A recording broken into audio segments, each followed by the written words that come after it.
would you do if you fell asleep in a cave and woke up in a completely different world with strange beasts and people you could talk to, but who were different from you and had ancient empires and lost customs and a failed civilization? It would be like going through the looking glass or waking up now. Where are we in this world of myth and adventure and terror? Well, today on the Mosaic Arc, we have a very special guest come to us from Mars to help us understand the meaning of myth and enchantment. Welcome to the Mosaic Arc.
We're on Mars. Look, we're on Mars. Can you believe that? What are we doing here? We are now here live on Mars, and our very handsome guest with his dog. Welcome, John. Thanks, Rachel. It's good to be here. So you are a mystery. I mean, you're a mystery enough to me that I had to like go watch the movie this past weekend, because I had never seen John Carter, and I the thing is that though I was intrigued enough, I realized simply by the premise of Postcards from Barsoom, which is your substack, to start reading you several months ago, and I'm really happy and honored that you're willing to come talk to us ladies about the writing that you've been doing. But I want to start with like why John Carter and From Mars and Barsoom. And I know you said it's just because you like the story, but I it's got to be deeper than that. Yeah, it's like one of those questions, like, writers, yeah, why did you give this name to that character? Like and the answer, it's always the same, like, depressing, shallow answer on a whim. I need, on a whim, I came up with it. It just seemed right. Well, yeah, no, exactly. Like when I started my Substack, like two and a half years ago now, I didn't want to write under my own name. So I was like, I need a handle. What should I go with? And it just popped into my head, like, why not? I mean, I've always been fascinated by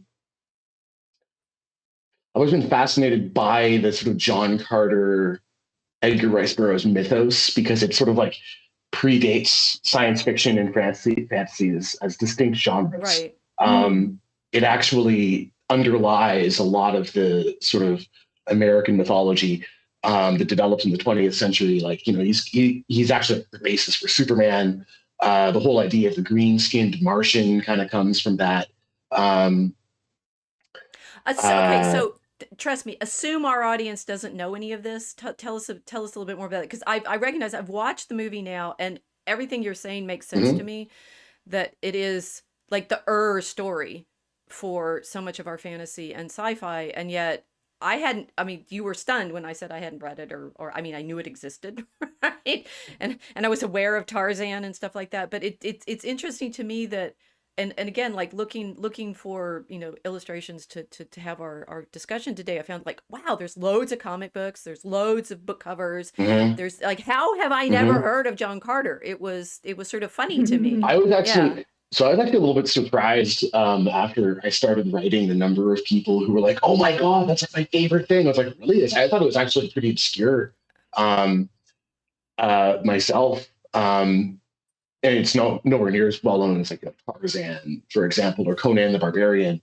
Uh, but it turned out that there were quite a few people who knew the mythology, knew the books, pretty well. So, I mean, the basic story is that this Virginian cavalryman, John Carter,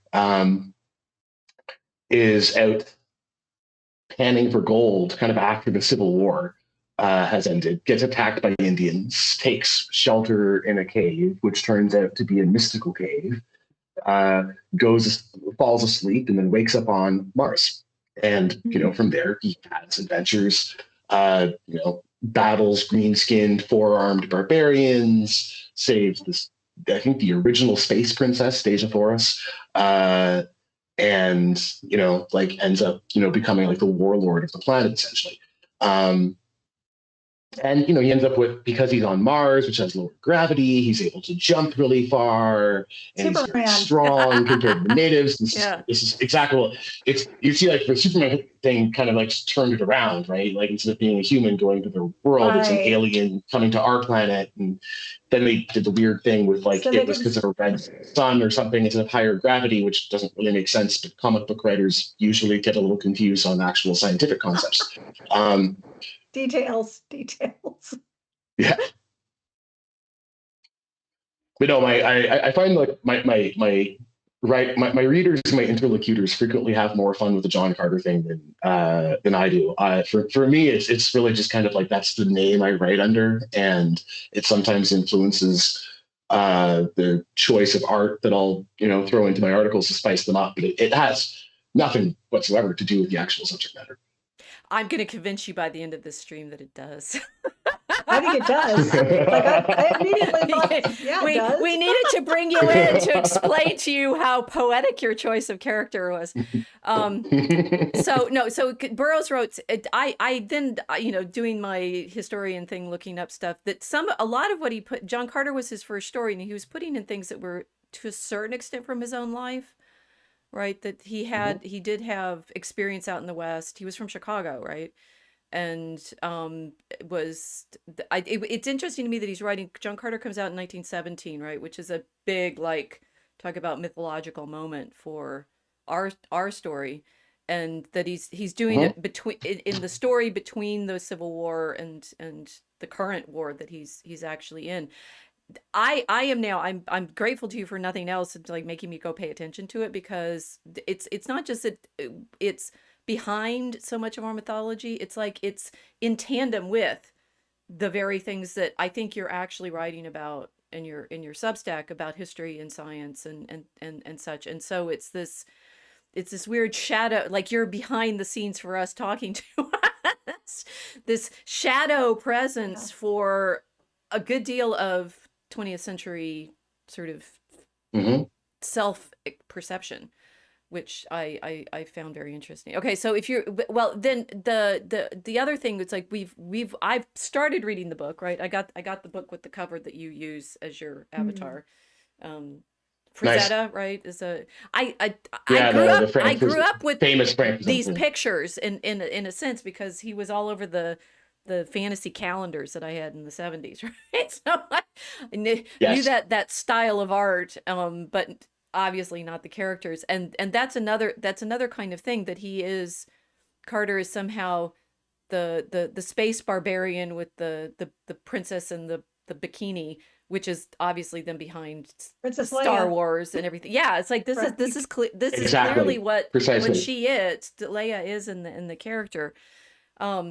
But so in our in-depth research, we all watched the movie. And I asked you what you thought about the movie, and you said, "Don't get me started," so I'm going to get you started. Your response to the movie and like what it's done. We were talking before we started before we started streaming about how you were happy that it hadn't become more popular than it did. I mean, it's 2012 Disney and did not make it out of the first story, right? They didn't end up making a series, which we're actually now grateful It for. totally bombed the box Totally office. bombed. I've heard a theory that that's literally just because of how they marketed it, how they titled it. So instead of calling it John Carter of Mars Right. or A Princess of Mars, the original title of the book, they just called it John So Carter. nobody which knew is what it was. really- Yeah. Yeah. Right, exactly. Right, yeah. And the character himself been like largely forgotten by pop culture. There's nothing in the title to tell you why you would want to watch this. And maybe that's why. Maybe it was just bad marketing. I don't know, but it totally bombed the box office to not make back the money they spent on it. Very high budget film. So that was it. No sequel was ever made, and thank God, because if they had, they would have emasculated the character. They would have, shoved him out of the way to put a female character in his place, or they would have made him gay, or like, I don't know, they would have done something terrible. Well, they would have remarked it as A Princess of Mars, and he would have been a secondary character, and she would have it would have been the real story, because that's the way they went. Or the third book or fourth book in the series, because he wrote a bunch of them. It was like Tulia, Maid of Mars, which actually did have a female protagonist. So they could easily have just kind of like, evolved following would have been enough. ERB. Yeah, you would, but like, Yeah. there have been other cases in pop culture where there's no reason for them to force insert diversity because it was already there in the original. They're green, but they went ahead and did it anyway. right? They did it in reverse with Doctor Strange, right? The ancient one was supposed to be an Asian man. They made him a Scottish woman. It was just, it's like, but it's already built in. Why would you do that? Right, exactly. Yeah, they did. Yeah. Well, that's Bernard what's Cornwell's, so funny about with Burroughs and John Carter. I mean, he's writing in 1917. The Green Martian guys are clearly Apaches, right? Because they're supposed to be Apaches. Well, he falls asleep in an Arizona they're cave, Indians. Right, and being chased by Apache Indians, and he wakes up. Yeah. Yes. Well, no, he wakes up, realizes he can. Okay, this was there were some things in the movie that was different that I'm sort of, if we wanted to do like it, which I kind of do, but an in-depth comparison between the movie version and the book version. There were mechanisms in the movie that are not in the book, like that he has to have an amulet that helps him transport, right? There's a tech device there's no explanation really in the book for how he does it. It's just like, he was in the right spot and he falls asleep and he dreams his way to Mars, Right. There's very much a subtext of like, it could all have just been a dream. It's all in his mind, Well, it's a kind of Alice in Wonderland, right? It's like, how did he get there? And well, it's an isekai. Okay, yeah, Well, you did an opening post in your Substack about that. Yeah. What's an isekai? An isekai is a Japanese genre, basically where a character from our world finds themselves in some alien world. It could be a dream world, it could be another planet. They walk through a portal and suddenly here they are.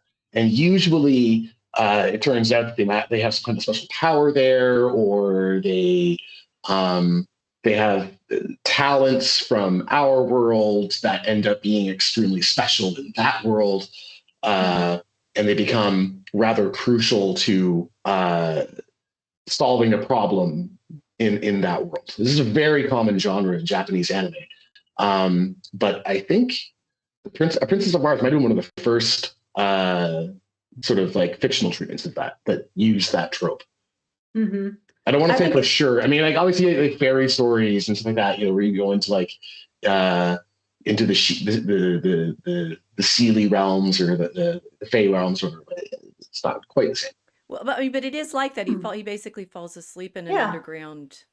I mean, the fairy stories are always they go into a mound and I haven't read far enough, but in the movie at least there's a problem of like exactly how long he's gone and then I assume he gets back to Mars because there's more stories, but how long he's been away from Mars when he finally he manages to get himself back.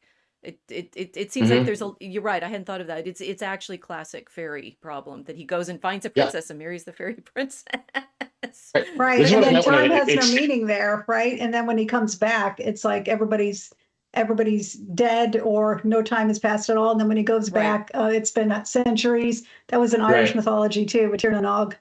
That goes way back. Well, there's Yeah. some indication of this in the book. It's like if he's got like, well, in the introduction to it, Edgar Rice Burroughs is like his nephew or something, and is responsible for publishing his memoir and managing his fortune or something like that. I think he remarks, that when he showed up, like when the John Carter character shows up, he's like, doesn't seem to have aged a day. It's like, Right. it's like yes. he's, definitely fairy despite time. not having seen him for like 10 years or something like that. Right. Exactly. Yeah.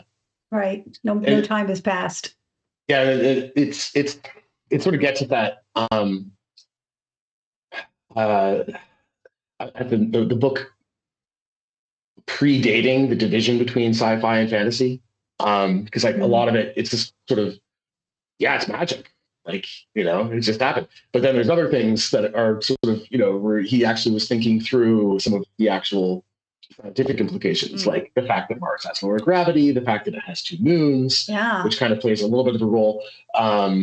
At one point he has to break into like an atmospheric factory, which is keeping the planet from drying out and dying, and which has been damaged or sabotaged somehow. So like if he doesn't fix it, like in the end, I think he almost asphyxiates as a result of that. So there's aspects that like where he's obviously sort of like he's drawing on everything that's sort of like in the zeitgeist and just kind of like letting it flow through without worrying too much about it. Right. What's really poignant about this is he dreams himself to Mars, right? Mm-hmm. Because these science fiction stories where he was absorbing all of the known knowledge about these things and speculating about it, fed into a fiction, would fetch somebody else's imagination, and they just kept adding to it until somebody someday says that, no, we're really going to go to the moon here. We're going to go shoot some rockets in outer space with some people. We're going to use a rocket. Right? Yeah, exactly. Yeah, right. Yeah. It's like the imagination feeds the science, feeds the imagination, and so on. Yes. It's like this well-oiled machine. Yes. Yeah, well, it's sort of like the idea of a hyperstition. Right. Which I think Nick Land was the one who came up with this concept, which is a belief, which is, or like a dream almost. It's not true, but it makes itself true. Yeah. In time. Right. It's almost like a fake until you make it, even if you're only faking it up here, right? Until you can find or create the technology to actually make your dreams come true. You can dream yourself to Mars, in other words. Well, so this is then what you actually write about on your Substack, which is thinking about the way in which this kind of process works. And so now we'll have to do the serious part of the conversation so that we unpack all of it. You showed us a book length essay that you wrote on the reenchantment of the world, and yes, and thank you. Casey's actually read it really carefully and has some questions for you. So if we could go to that. And, oh God, hey, we are a full seminar version of streaming here. You don't get off easy. You thought it was just going to be tea with the ladies, right? No. That it actually, this is why I wanted to talk to you, because your project on your Substack is very similar to what we've been working with on the Mosaic Arc and our poetry writing, which is this sense of what kind of mythology are we living in right now? What is its relationship to history and reality? And the kinds of things you said you do and don't do in the Substack, you had a long list of, well, is it culture? Is it science? Is it politics? Is it tech? Is it, yes. And all of that, and that is with our Mosaic Arc really one of our points, right? It's like you're looking for the pieces of this reality that are shattered in all of these different directions. And I like that you brought in that reenchantment article, this, like, we're getting to the place where we're yearning for some kind of reenchantment, but how do we get here? And if we could, if you could sort of talk us through that, and Casey, you had some questions to help us get through the points of his argument there. Well, he just brought up hyperstition. I think we already discussed that a bit. I see it I've never heard that word before. I've seen it everywhere though. Well, in obviously in the space race, but maybe in other things too, like AI and yeah, like a magic talking rock. How weird is that?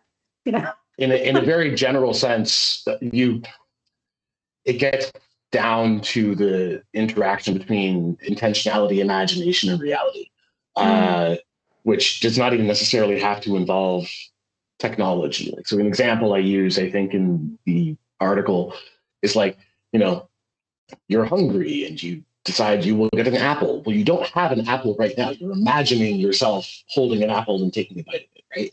And then because you kind of hold that idea of I would like to eat an apple in your mind, you get up and you walk over and you pick up an apple and you start eating it. This is a very simple thing, right? But like it's like, you know, reality is not a certain way.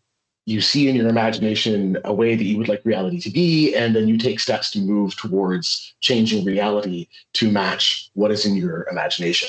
And you know, with technological development, things like artificial intelligence or nuclear power or rocketry, powered flights, you know, all of these really things that would have been considered sorcery not that long ago, that we sort of dreamed about, like, what if we could, like, you know, fly with the birds, right? And we just kind of had this vague sort of idea that would sort of kick around in our folklore and the stories that we would tell for, you know, thousands and thousands of years as just like a dream. And then eventually we figure out how to make that real.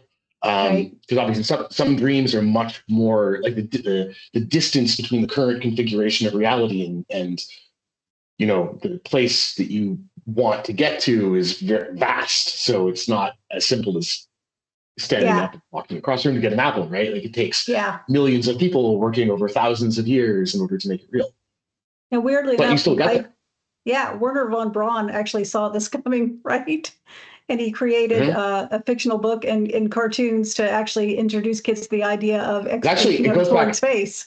It goes back further. So the Russian cosmist Tsiolkovsky, back in the 19th century, who was actually inspired by some very weird theology. I think if you haven't looked into Tsiolkovsky, I think you ladies would find him a fascinating character. I would write about him, so I gotta find it. Yeah, so he was the one who really got the ball rolling on this stuff on space. I mean, back in the, like I said, the late 19th century. He didn't build anything himself, but he sort of had all of the key ideas that we've been using ever since. So multi-stage rockets, airlocks, spacesuits, even like rotating space stations for artificial gravity via the centrifugal force, which we haven't actually done that yet. Like that's sort of, you know, that's an idea that's like so pervasive in sci-fi that, like, you know, sometimes we almost assume that we have done it, right? It's obviously we're going to do that at some point. But that all came from Tsiolkovsky's. I came from Tsiolkovsky's, you know, imagination. He worked out like all the mathematics behind it. So he sounds a bit like Da Vinci. Yeah, you could say that. Maybe not that level of a polymath. He also came up with the Tsiolkovsky rocket equation, which is, like, you know, key to rocket science, obviously. So what I hear in all of this is, one, subcreation and you know, just imagination. And it's interesting that we have, I mean, hyperstition is, for me, that sounds to me like a relabeling of something that used to be called creativity. And it's interesting that I think, you know, one of the things about your reenchantment argument is how we feel like drained of creativity and sort of, you know, depressed and in this cycle. You have a lot of great phrases in your writing, this miasma of cultural despair. Whereas I mean, we're about to talk about fairy stories now. We can talk about like simply art, right? It's like I have an image of a thing that I want to make, and then I work to, you know, with technology to manifest that into the world. I mean, that's simply art. And it's wild that we have this now. Is this like, oh wow, yeah, that's sci-fi. We could never do all of it. Technology being a you know, a form of art as well. The opposite direction, I think we in the Mosaic Arc talk a lot about Marshall McLuhan's understanding Mhm. of the effects of technology, and that sort of feeling that the idea for the thing comes to multiple people before it actually happens. He says that's coming out of, artists' sensitivities to things coming from the future, in effect, right? There's this kind of like, as historians, we often have a difficulty of saying, well, who invented that? Like there were all these ideas around and suddenly it was there. And there is, And there's an idea in the ether, and yeah, like you see this happen in the history of science all the time, where like multiple people will have basically the same idea simultaneously. I've seen this happen on Substack numerous times, where like How out does of that out happen? of out of nowhere, you'll have like 3 or 4 or 5 writers in a short period of time will put out articles on basically the same yep, topic, and not on topical things, right? If it's current events, obviously, oh, Trump got assassinated, everyone's writing about Trump, the assassination attempt, right. right? Which I did too, because of course. But It's a disturbance in the force. Of and course, it's we all like, talked about it. right, Yeah, exactly. But it's exactly. really more of a. What's more interesting is when it's like it's like something like abstract, metaphysical, philosophical kind of question, and several people independently decide, oh, I'm going to write about this right now, right? And it's almost like the idea is kind of out there in the ether, and people are just kind of like tapping into this, Right. Yeah. So then then it becomes this huge question of like where ideas come from, where does our inspiration come from, how do we invent? Mhm. And so there's a whole philosophy of, What is the nature of consciousness? yes, yes, Yeah. Is it something which is generated from inside the brain through some kind of chemical calculation process, or is it a wave that your brain kind of tunes into like an antenna? Or my That favorite seems more metaphor. likely. Yeah. Because But how else are other people coming up with same ideas in different continents, before the age of any kind of mass communication? My How only does issue with that? that particular metaphor, and it was I got this from Ian McGilchrist, actually, who is a really fascinating neuroscientist, and he pointed out that that's actually that the antenna metaphor is actually a dualist metaphor, which you run into issues with the free will question, actually, because what's really is it you? Is it where is it coming from? or are you Yeah, just yeah. like are you just a robot Well, you which is could being reject it. driven by this wave? So he has a sort of tertiary metaphor, and I had an essay talking about this, the permittivity of free thought, that I wrote like maybe a year and a half ago, and in that one, it's more that like consciousness is it's our brains are like filters basically. So if you think about consciousness as light, um, then your brain is kind of like like a grating or a prism that breaks that light up, or that selects out one particular wavelength, um, That which I sounds think so works medieval. pretty I love well. it. Right. Oh, You've totally, just absolutely, described a right, rose right. window with, the sort of the Yes, light Uh, streaming into the precisely. cathedral and filled with Yes, joy. That's beautiful. Yes. exactly, right. And you can modify that a little bit too, because there's the question. And it's kind of like the reciprocal question of what is consciousness, is what is matter, what is energy. And of course,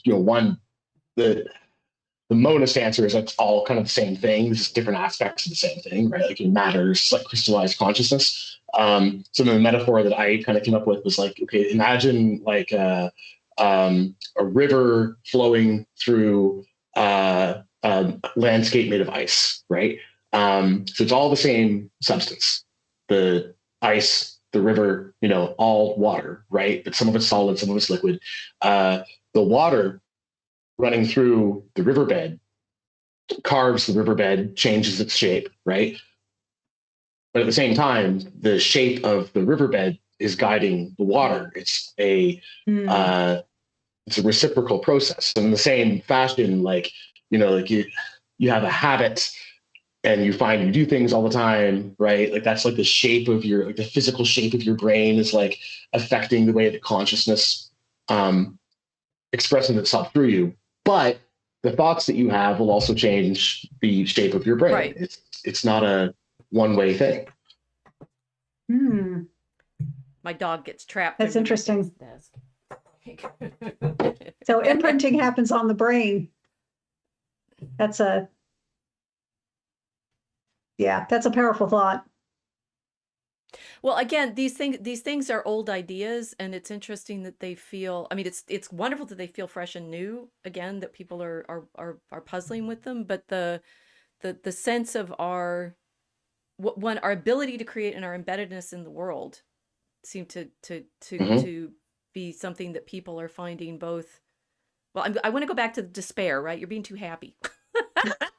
Because like the opening part of that essay, down it's the really macrocosm, I grim. think I called We it. need to do the grim. We actually, we have a variety of comments in our it's like, yeah, welcome Hans and I. Hi.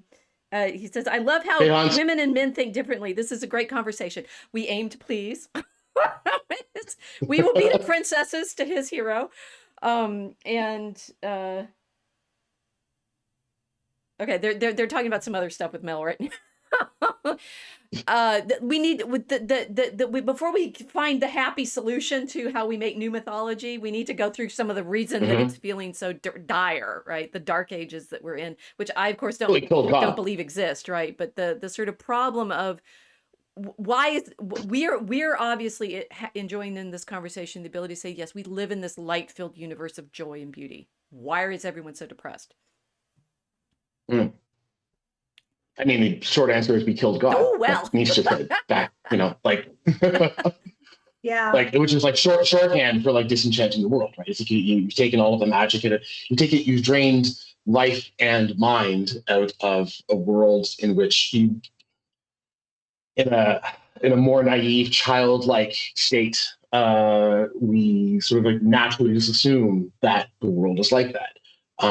That the sun is alive, that the rocks are alive, that everything has its kind of spirit to it, right? So you're in this kind of like living, breathing universe, and then we kind of said, well, no, we're not. We're in a dead universe, and maybe some things are sort of conditionally alive, but I'm not sure a lot of people think anything's alive, right? Exactly. That's the point. Transhumanists who want to transport themselves into computers and what, right? It's like because the world's a simulation, right? This is the current thought. But which is this weird corruption of the idea of like the world as being a dream in the mind of God or something. But so that's you hit on precisely the issue, actually. Once you withdraw consciousness as being a basic property of the universe, then it becomes conditional and in anything. And you can very easily then just go completely the other direction and say, well, everything is actually dead fundamentally. Like even living creatures are just machines. Right. What rights have machines got? Right. It can get really ugly really fast. And it did. Yeah. If you look at the history of the 20th century, it did get extremely ugly. And I don't think we're out of the woods yet. That's why the before and after of the John Carter book versus the movie is interesting, because it's bookending that problem, right, from the World War I to now, and now that we've posed the question, it's like Nietzsche didn't do it. Nietzsche was observing. No. Right? Yeah. It's like he was saying God's dead and we killed him, and that's really bad. What's going to happen now? Yes, he was not happy about it at all. No. He was like, this is a catastrophe. Like nobody ever mentions that part. They just think, oh yeah, it was declared God was dead. So this is now everybody believes it, right? Right. I mean, the whole reason that Nietzsche came up with philosophical to claim God is dead, and Nietzsche, and then we get the blah blah blah, and that's what it seems to me that you've been doing both in the Reenchantment of the World and also the World War II myth that you're writing about Iliada, that how do you kill a myth? This is I've never thought about it exactly this way until just now. It's like, yes, people have fallen away in doubt and loss of faith, and just this week, yesterday, First Things published another another article on everybody's starting to wake up to the reality that World War II is like haunting us mythologically, and that has created this horror for us. But to a great extent, it was already happening before World War II. No, World War II is the zombie of World War I. It's still walking around, and it's still affecting us. So I would sort of say that like World War I was the war. You could say that's the war where God died in the public mind, right? Like, Nietzsche, a generation or so before that, he sort of says, he's like, he's very deeply embedded in like the intellectual culture of Europe. And he's like, oh, God's dead now, right? But he I mean, sees that it hasn't coming. yet He's filtered one of down. these. He's seen it. He coming. sees it coming, exactly, right? He's exactly. That hasn't filtered down to the level of like the individual, peasant, right? Most people were still going to church and still believed in Jesus and everything.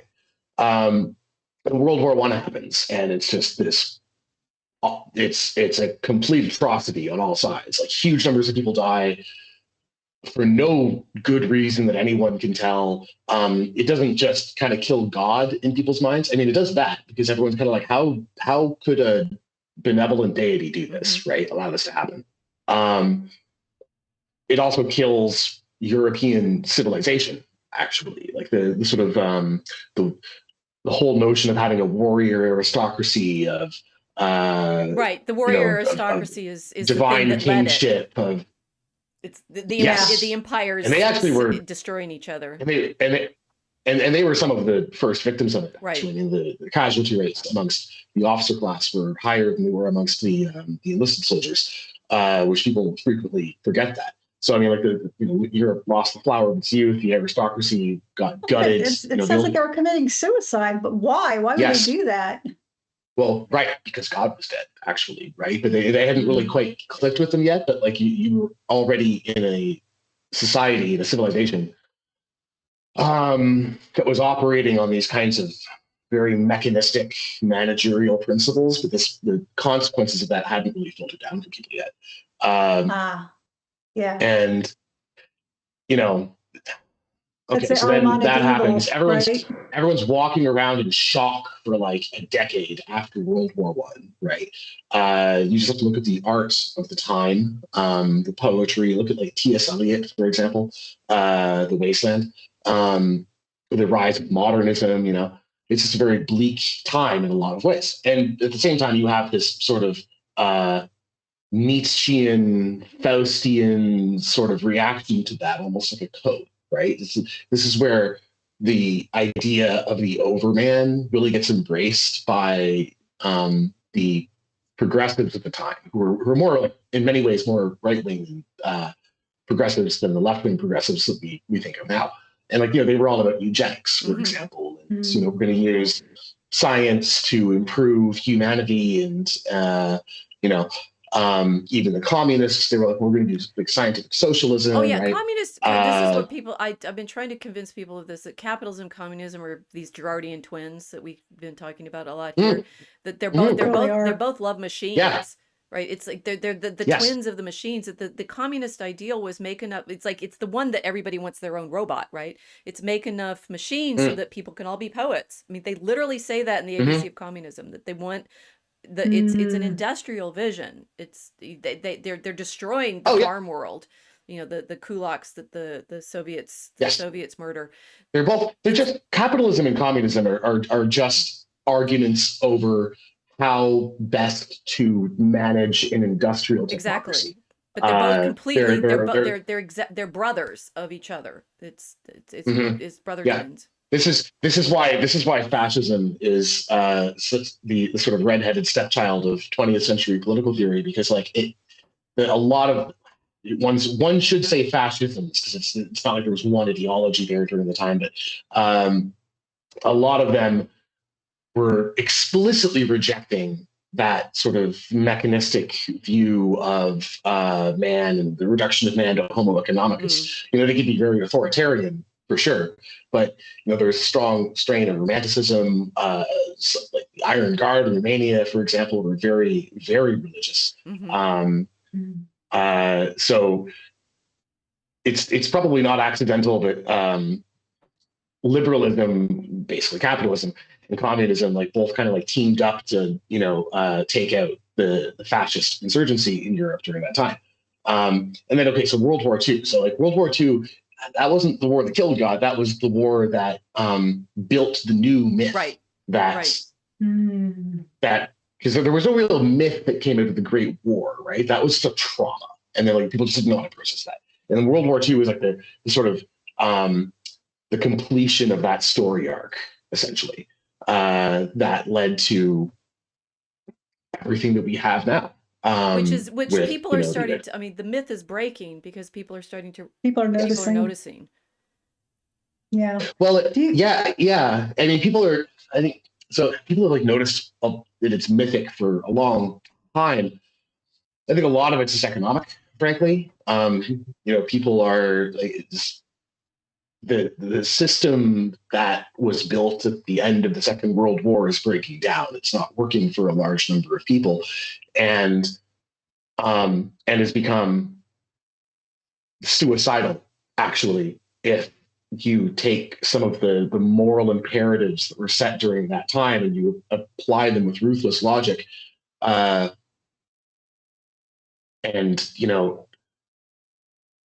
sort of push out another generation, then Western civilization stops existing. Well, the immigration issue is the biggest one. It died a while ago. And what I mean, this is what you're trying to find in your reenchantment thing is like the old world is dying. What is the new world?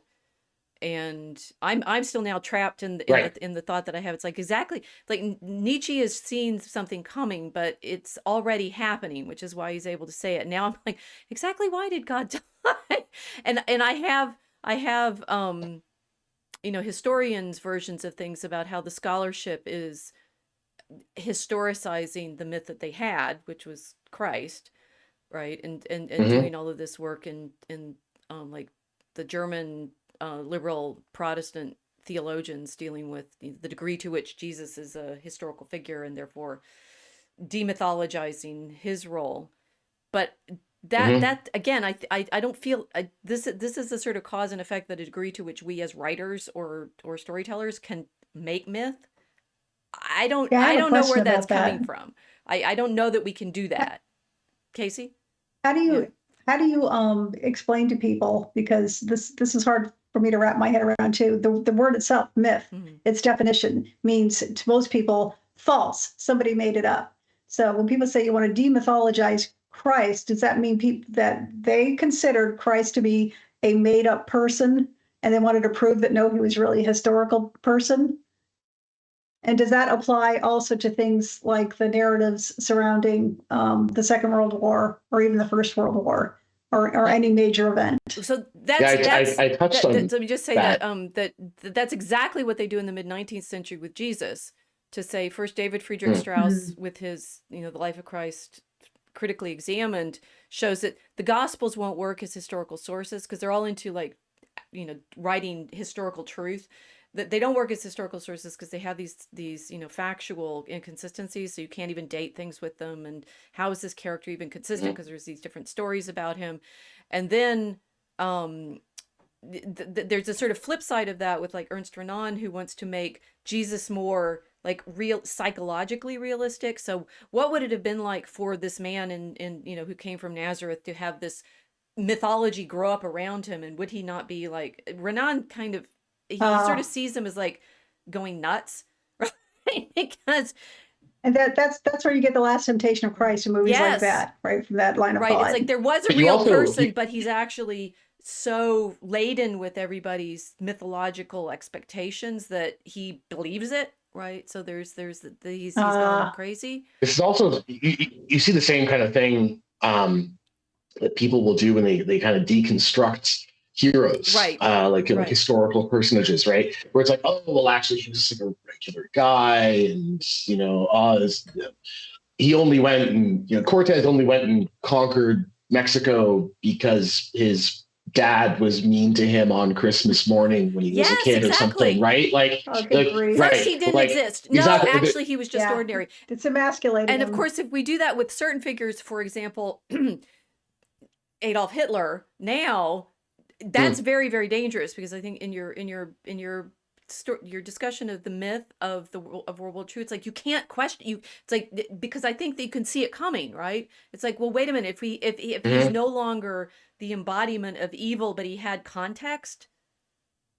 It's the same thing that happened with Jesus in the Life of Jesus stories. Yes. But that's Exactly. a religion. Yes. It's a Yes. religion, not a myth. No, but it is 100% a religion.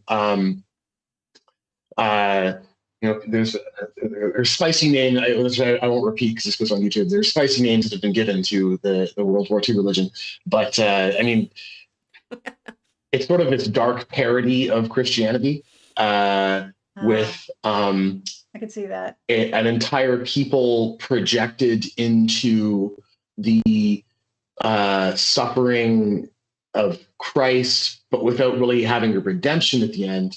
And instead, the central place is taken by the devil figure. Like there's no real Lucifer redemption, the main character right? of the story. Yeah, it's an Yes. inversion. Yeah, exactly. It kind of inverts the entire thing.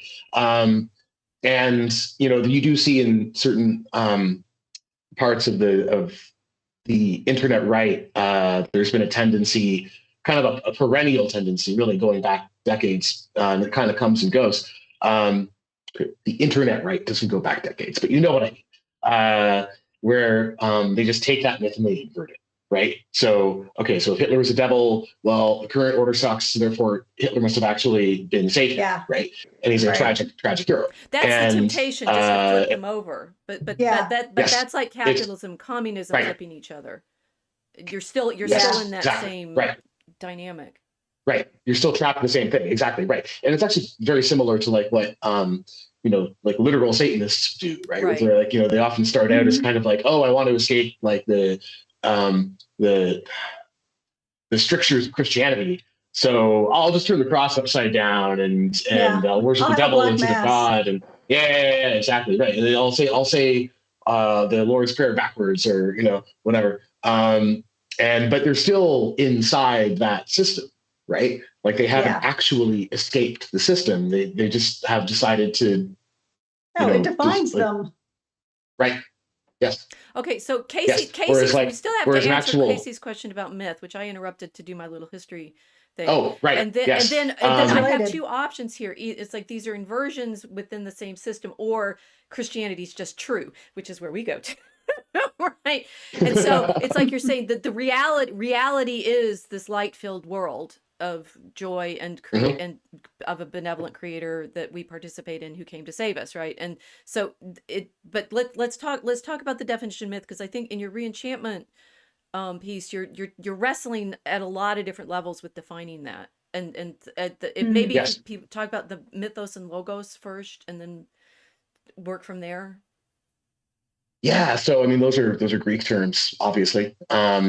If you trace back the actual usage of mythos, it wasn't at all actually what, in the modern sense of like a fake story, right? Like it actually meant like a story that you heard kind of through word of mouth, but it carried a connotation of, there's truth to this. It's something you should listen to. And in fact, it was used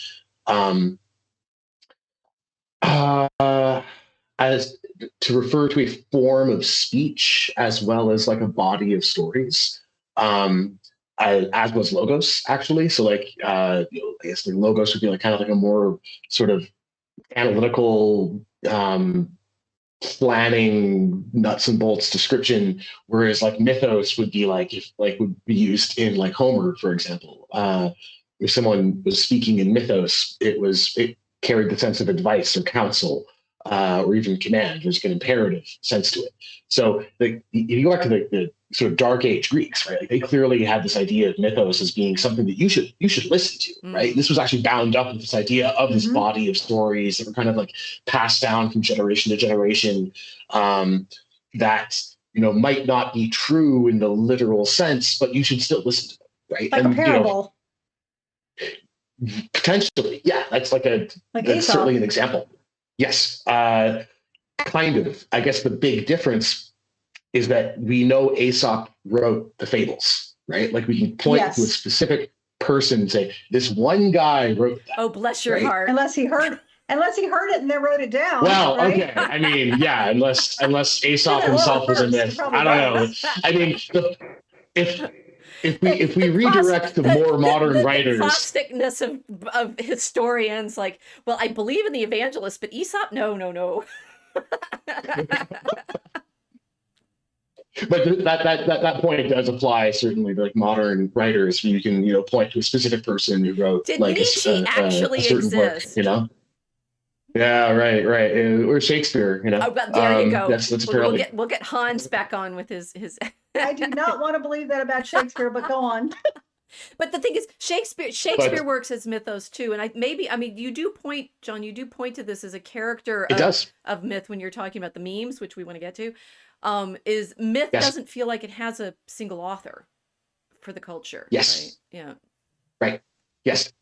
And actually, so I was listening to one of your episodes recently on Marshall McLuhan's Brides, and because you're going over very similar territory to what we're talking about right now, but from the point of view of advertising, I was like, oh man, yeah, I missed a huge trick there actually in that whole section, because yes, obviously the characters run into. Right, and the characters we run into in ads are archetypes, actually, or they have become archetypes as well.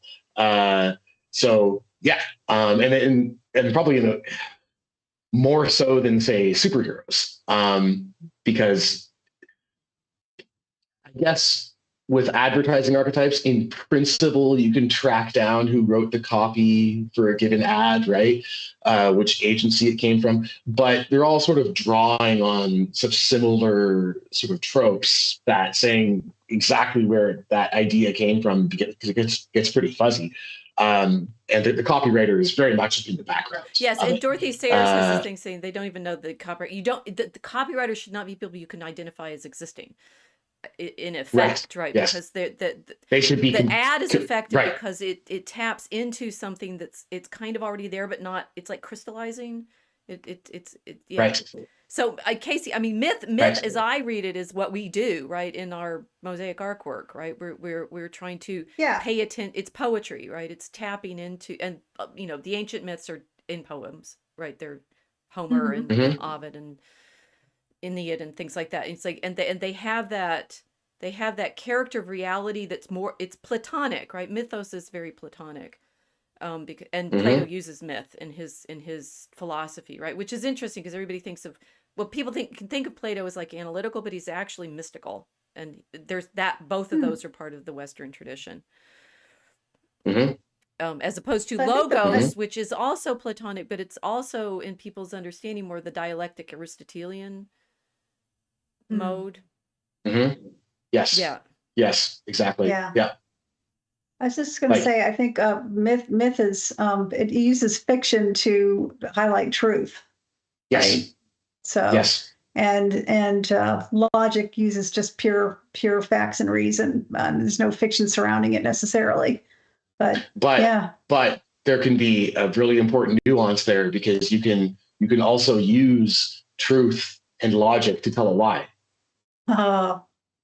Right? Yeah. So if you look at how all of the myths of science, right? You've gone through some of those in detail now, right? It's like the science. I think you're saying the science itself depends on myth, right? There's science is all grounded on myth in this way, right? Not the fantasy, but the sort of conviction of reality to the premise that you're starting from. It's turtles all the way down.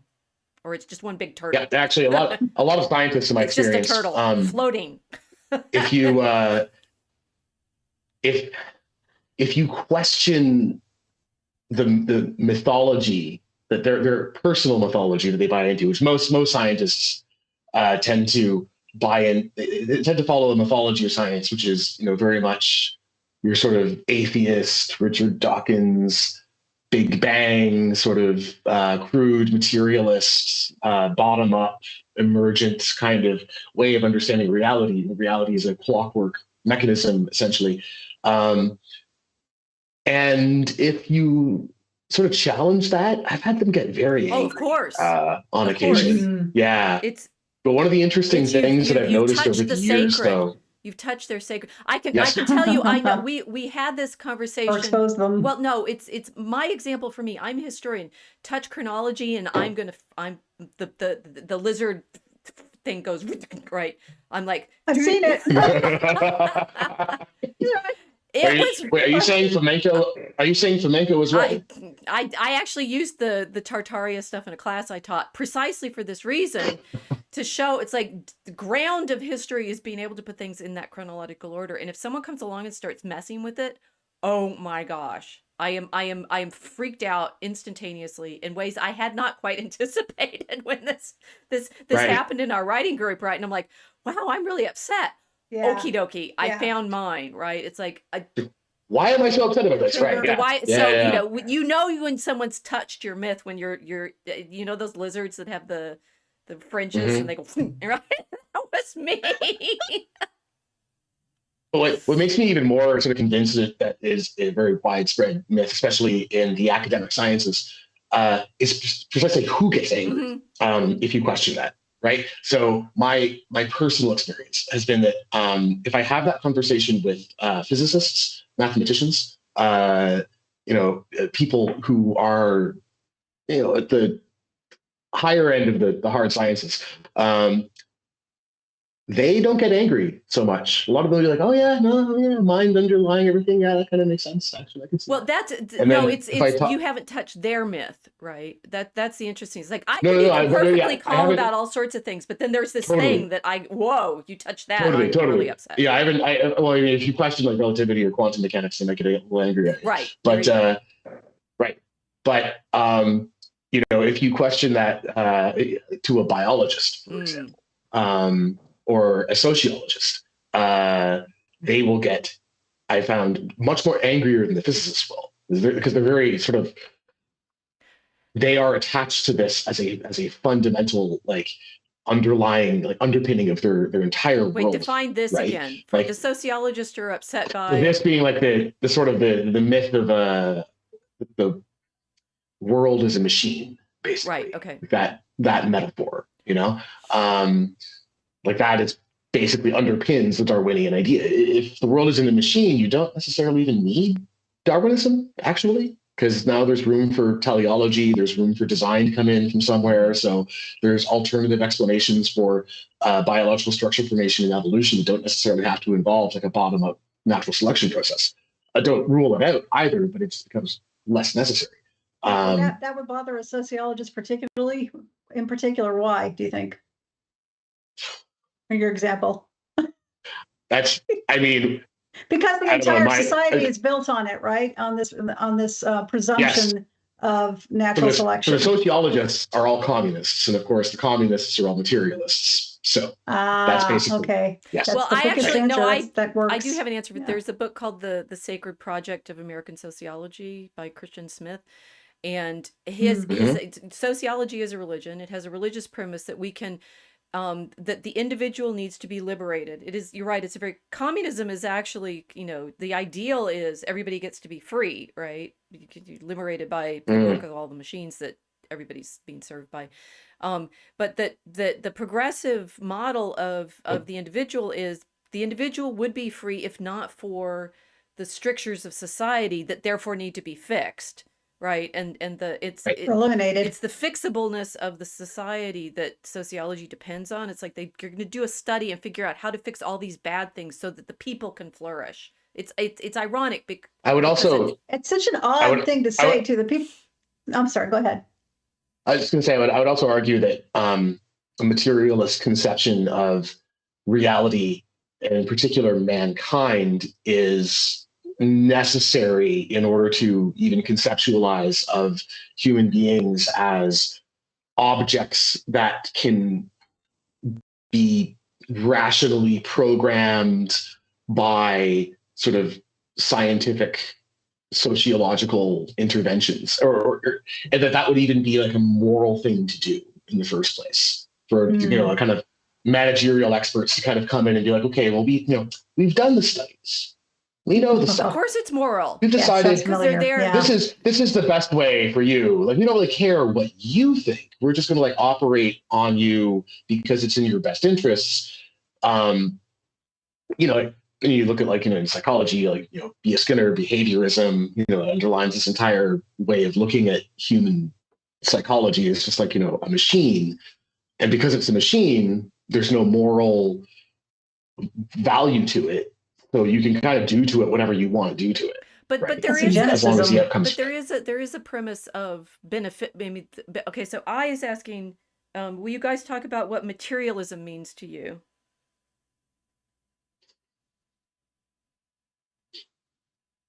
I would say that's just the philosophical position that all there is matter. Mm-hmm. And that consciousness is an epiphenomenon that emerges from, sufficiently complex organizations of matter. So there's an obverse of that saying that everything material is actually an illusion, and so there's the strong belief. I guess it's I'm reading Arthur Herman's book, The Cave and the Light, is actually really good on the Plato and Aristotle like binary that we're caught in, and a lot of it is this, right? That in Aristotelian terms, you observe the world, build up with descriptions and categories and processes, and it will be then understandable because you've described everything. But that's not, I mean, Aristotle's not necessarily completely materialist, because he does actually have a sense of like purpose, which it's hard to have in a truly material, a material and just like world Plato has no purpose in that. And Plato isn't completely idealist Plato either. isn't completely idealist, but platonically, it's like if the ideas mainly exist and its matter is a corruption or a pollution to the ideas, and Christianity tries to live in between these two, which is, we are spiritual beings incarnate, and we're supposed to be both. Right. Yeah. Right. Yes. It was just, in my opinion, the correct approach, actually, rather than trying to decide between them. I would say Aristotle is more, it's more the theoretician versus the empiricist. Right. Aristotle is paying very close attention to reality as far as he can perceive it and trying to kind of reason from that, whereas Plato is starting from first principles and trying to reason logically and mathematically almost from these first principles to then arrive at reality. And these are both ways that our brains work. In fact, I mentioned Ian McGilchrist earlier. I write about him a lot. So he's got this, he's done a lot of work on the differences in hemispheric cognition between the left and the right hemispheres of the brain, right? And so there's the myth, if you will, that the left brain is logical and the right brain is creative. He's like, this is actually bullshit. And neuroscientists will tell you this, isn't it? Right? Well, I'm laughing at myself now. And then like people who know that is bullshit will then kind of go from there to be like, oh, well, obviously like any talk about there being hemispheric differences in cognition is just bullshit. That's been debunked, And it's like, he's like, well, actually, no, that's not true. It's just like, that was a really bad idea that people were running with way back in the day. And like, yes, that is not true, but there are profound differences. And what those differences are, the left hemisphere is about manipulating the world and acquiring things from it. The right hemisphere is more about sensing the world and just kind of like seeing the world as it is, being present in reality. And McGilchrist, is of the opinion that this is an adaptation developed by animal life very early on, for the very simple reason that every single animal has to solve two incompatible problems. They have to get what they need in the world, without getting got by other things in the world, right? So one of them, the first one requires like focused attention, and the second one requires very broad attention. And you can't do both of them simultaneously. If you're only doing one, like if you're so focused on getting that cheese that you don't see the cat, well, the cat's going to eat you, right? But if you're so focused on not getting eaten by a cat that you never actually get around to eating the cheese, you're going to starve to death, right? So you need to. So basically, the way so you need life, awareness and goal. solved this problem. You need the situational Right. awareness. So it and just the thing, divided the brain into two Different right? functions. Different functions, right? And the problem as he sees it is that the left hemisphere has a tendency towards being blind to various aspects of reality, to getting obsessed with its own models, to unreasonable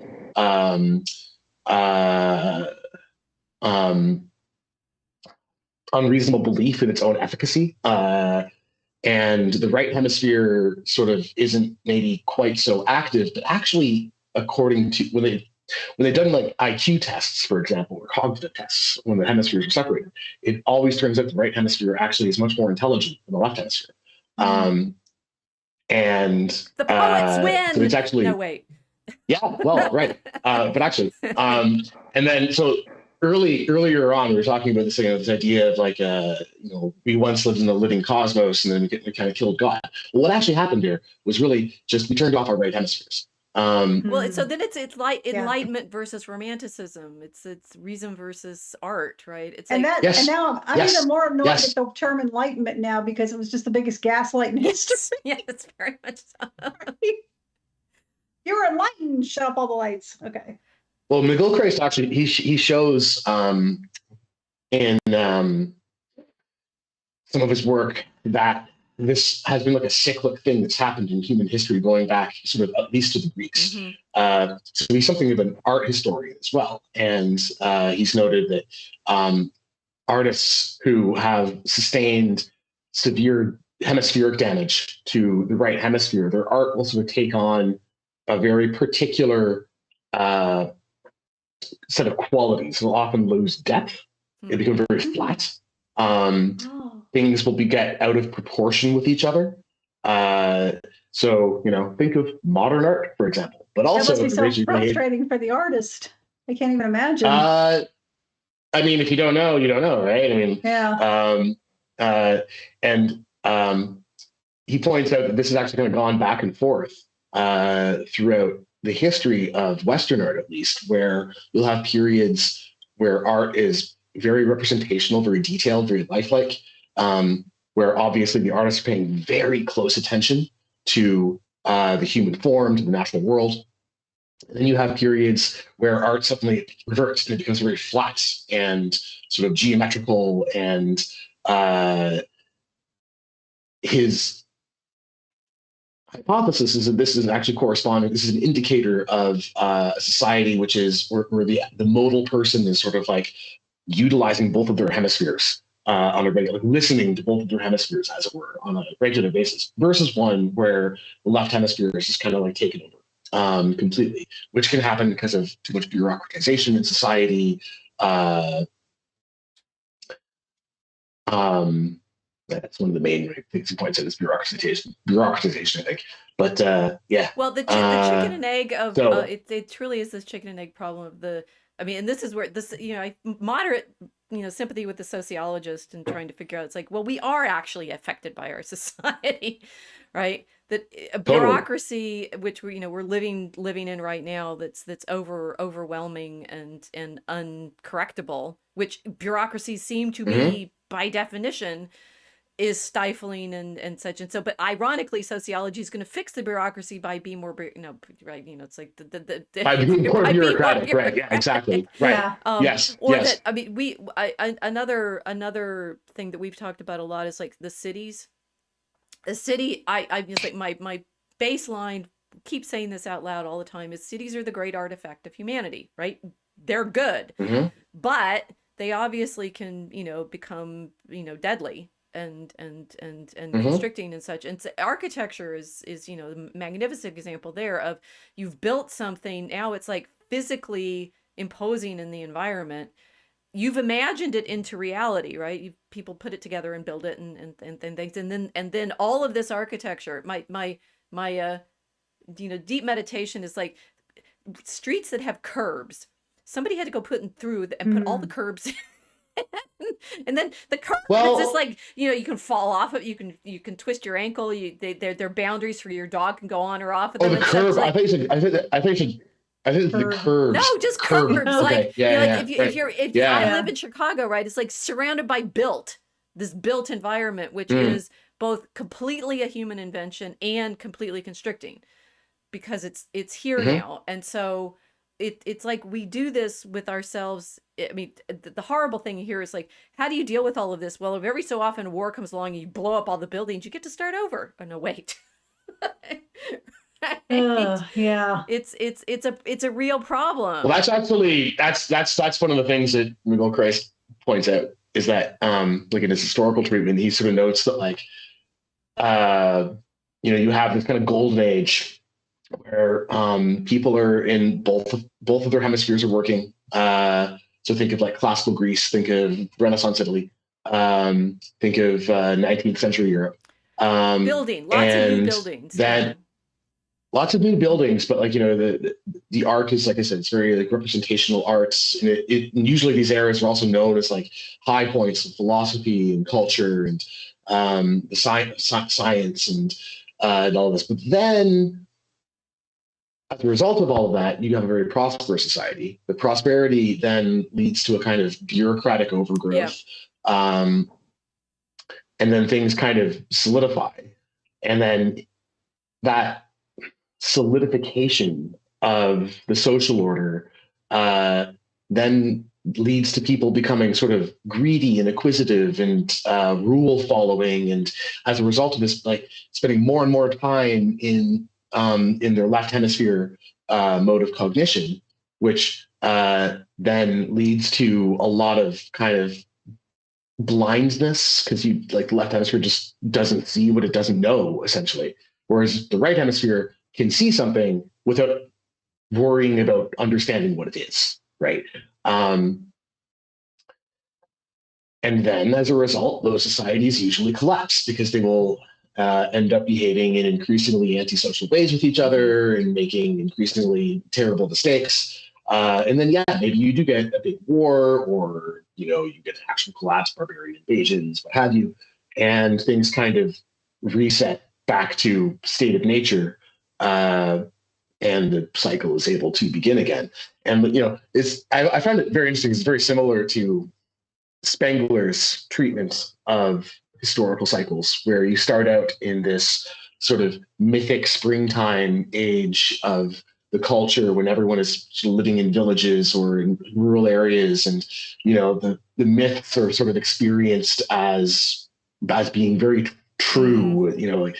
It's kind of naive but vital at the same time. And then you have this maturation process that the society will go through, and then eventually you end up in the civilization stage of the world city, where it sort of ossifies and almost like fossilizes into the this all these like concrete urban structures.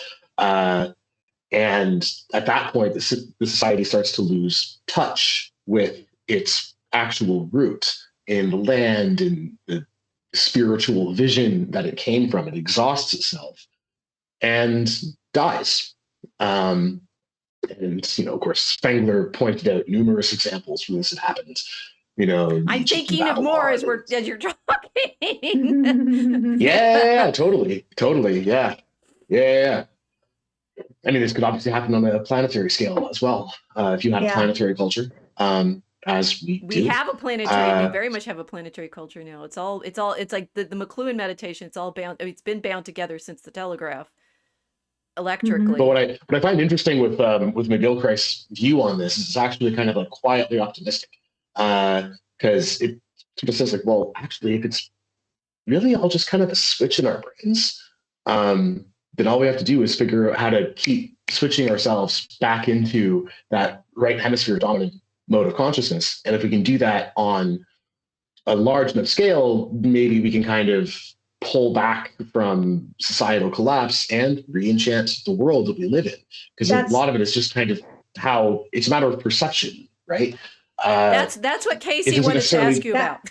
That was my overarching question as I was reading the Re-enchantment of the World article. What do you do? How do you do it? Right? The overarching, well, how do you do it? Do you do it just by what we're doing right here? You just encourage people to be creative and write and get around the obstacles other people have put. I think obstacles actually make your work stronger. Yeah, I don't think it's. I don't think it's that.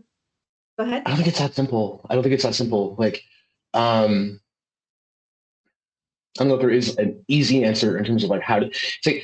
Well, so this, I was going to challenge you on this, because at the end of the Re-enchantment article, when you showed the, let's talk about the memes, right? Talk through these memes. Yeah, right? yeah. Because that was a really good example. I mean, we've talked about them as the archetypes and things like that, but it's like break that down a bit. But then you hold that thought. But then you get to a suggestion, which I thought, maybe you've changed your mind since May, but because the degree to which we can purposefully do this is challenging. Yeah. Like we purposefully make a new myth, and I have my doubts. But talk about the memes. Talk about the memes. Yeah, well, I mean, I even before we got to the meme part, I sort of was talking like, can you design a religion? Right. Like, I sort of come to the answer, it's like not if you're honest, and if you try to do it, it'll blow up in your face ultimately. Right. It looks fake, and everybody can tell. Yeah. But yes, exactly. Yes, it's like that. There's the fakeness. It just fills the So the fakeness doesn't work. The memes are participating in something. We need to think about that. Right. Tapping into broad consciousness, right? Well, and also in the internet, I like that. I like you called that the fiber optic step. Fiber optic, yeah. Yeah, it's a great name. I mean, that's partly like, playing into the youth rights obsession with like Proto-Indo-Europeanism and such. That's like a meme in itself, actually. It's Tartaria. It's the Mongols. Come on, that's where they live on the steppe. Yeah, raiding and writing. Yes. Yeah, this is a whole conspiracy theory. Was Genghis Khan actually a Mongol, or did he have red hair? Really? I missed that one. Okay. Yeah. I picked red hair because who else would have red hair? Right? Well, it's less crazy. It's less crazy than you think when you just consider like the rate of gene flow across the steppe. And the fact that the Mongols of 800 years ago might not have looked a lot like the Mongols now, because after all, they did absorb a whole lot of East Asian DNA after conquering China. True. So yeah. So the memes traveling across the steppe like that too. It's like, where did they come from? We don't know. Whose are they? How do they have so many children? If the Genghis Khan metaphor is there, right? It's like they're creative. That's why creations beget other creations. But yeah, I mean, the thing that I find fascinating with internet memes as a cultural phenomenon is that they're not owned by anyone. Right. They kind of just seem to emerge from collective image manipulation and storytelling without any specific authorship. Like, we know it's a human creation, right? Like, no one thinks like, oh, God made these. Right? These are obviously made by teenagers joking on the internet. It can if you ask it, but they're really bad. But this will be a test. It's like, can the AI generated thing, like the girl with the puppy in the hurricane, right? Can those become? It's like the sort of that they're collectively made, but AI is kind of like this it's allegedly a collective consciousness that everyone's drawing on, and that it can't create. It can only add to things that have already been expressed by us. Yeah, I mean, large language models are basically talking libraries, right? Like a lossy Google is another way it's been put. It's got the whole internet in there. It's a kind of like condensation of the collective mind of humanity, or at least what we've written. And you can ask it questions. You don't have to like look things up like you would in an ordinary library. You can ask it like well, it's a big search engine. Question you want. It's a collective. It's an aggregating search engine. Mhm. but which has the ability to recombine things according to the question that you ask, Right. right? So it's not just an index system. That's true. It's not just an index. It's like a book that talks back to you, No, essentially. the thing is, I Um, resist that because the it's like composition. So I guess there's a difference between like authorship is composition. It's putting it literally put things together, compose, and put things together. yes. And the AI is in fact composing in that sense. But that's where we're with our creativity. It's like will the AI, not just AI, but when we write poetry, you do science or something, like you're trying to put together patterns that you've seen elsewhere and they come together and they feel meaningful because you've composed them. So one thing that I find interesting, actually, I just kind of thought about this with AI. So there's all these theories about creativity out there, right? People are always trying to like, how does creativity work, right? And so many books have been written about this. And I don't think anyone's ever really had like a definitive answer on it. But like one of the ones that like always seems very perennial is like, oh well, there isn't really creativity. All that's really happening is Right. We have that no creativity ourselves. Right. Yeah. you're just recombining stuff that you've come across before and it looks new, but like, and it's like, okay, that is an element of it, right? Like anyone who's ever like written a story and it's like, self-consciously like, grabbed like a trope from another writer, totally. But that's literally all AI does. Mm-hmm. It's all it can do, right?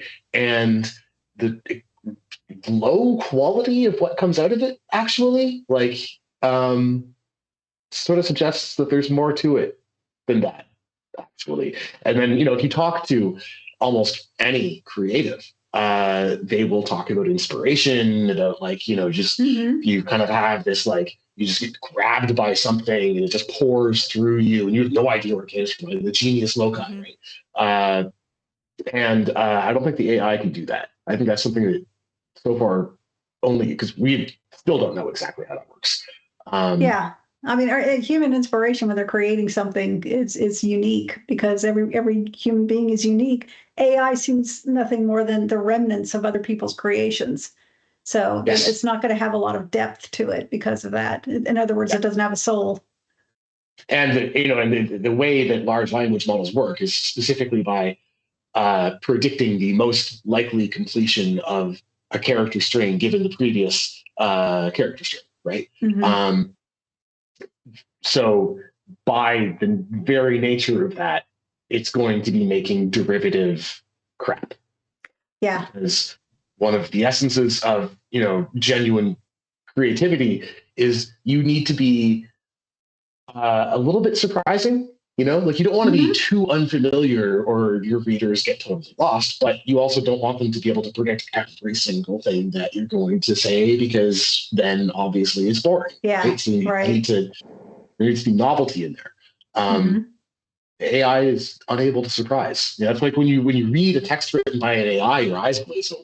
This is Yeah, well, Yeah. it's why, I mean, so I was actually thinking about John Carter movie. I actually enjoyed it, and which was interesting because it's obviously a lot of CGI for particularly the green guys, the Martians. But most of the time I hate movies. I so despise CGI movies now because CGI. it's Yes. just like I mean, it's like it's the same problem of the AI text, right? It's glaze over. I don't care about this. It's not real. It's because they don't put any story in it. Well, no, but That's it's why just, it's taking the place. it's the I don't even like looking at it, right? It's the the massed armies of orcs or something. Sorry, Wiga. But John, you also talked about the way the AI, another phenomenon. So we got the memes that are coming out of the collective consciousness of the human beings that are interacting in this internet step. But we also have the AI and in other ways, like the technology creating illusions and lies, which is hugely important. Right. It's like, in fact, the worst case scenario, which is already reality, unfortunately, is AI. Yeah. You can't trust anything. It's like you're not going to be able to trust a thing that we see on the internet because it's all illusions and hallucinations. And this is already on Facebook and like baby boomers, they get taken in by this stuff all the time because they have no defense against this naturally, right? So they're always like they'll see like some AI generated image of like an African child who just made an amazing mock-up of an airplane out of plastic bottles or something, right? And they're like, wow, it's like that was it. Like that never happened to you. but like they think it's real, or like, very recently there was an AI generated image of this this miserable looking little girl clutching her teddy bear or It's a puppy dog puppy. or something. Puppy dog. I Yeah, saw the one where right. she was Yeah, riding the right. alligator. Come on. I missed that one. I want to see that one now. Yeah, someone had a good one on Twitter the other day where it was like for Hurricane Milton, it was like this little girl like holding her like little baby Tyrannosaurus Rex, and he just like captioned it like the pictures coming out of Florida are just heartbreaking. Yes, it's like that, right? So it ends up in this situation where, as I think you rightly point out, we end up back in the oral storytelling. It's like you're only going to be able to believe what you actually hear physically from another person, which I think is delightful. It's like we're back. Not even that. You'll only be able to believe for sure what you saw with your own eyes in real life. If you saw it on the screen, it could have been AI. Right. If you hear it from a person, how trustworthy was that person? Yes, like did it have the ring of truth? Which very much takes us back right to the days of oral culture, like you said, where like, you've got like rumors swirling around and folk tales and stories and, what's true and what isn't. And it's like, well, you kind of have to take everything you hear with a few grains of salt. And, like, obviously this has never really stopped being true. It's always been true. Yes. There's illusions of things like, if it's printed, it's real. It's like, are you kidding me? Right. Wow. Exactly. Wow. Right. I read it in a book. But That's nice. but I think, right. Yeah, exactly. And like we went through this period in the 20th century, the era of mass media, where because of the power of moving visual images to trick the subconscious mind into thinking that it was looking at something real, especially because it's like, I didn't paint this image, right? I just took a picture with my photograph, right? So it's real. So you think that's it's real, right? And then of course there's all the little editing tricks that they can use to, sort of give a very misleading version of what you're seeing. That might be. This is like I said before. It's possible to lie with the truth, right?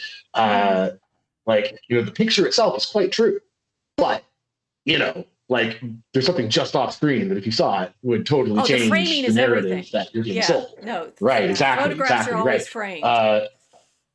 Right. And my sort of hope is that because of AI's ability to generate an infinite amount of absolute nonsense, it'll break that spell for the population. We're like, we'll kind of go into we'll find ourselves in a world where like, if you see it on a screen, like it's like, was it real? I don't know.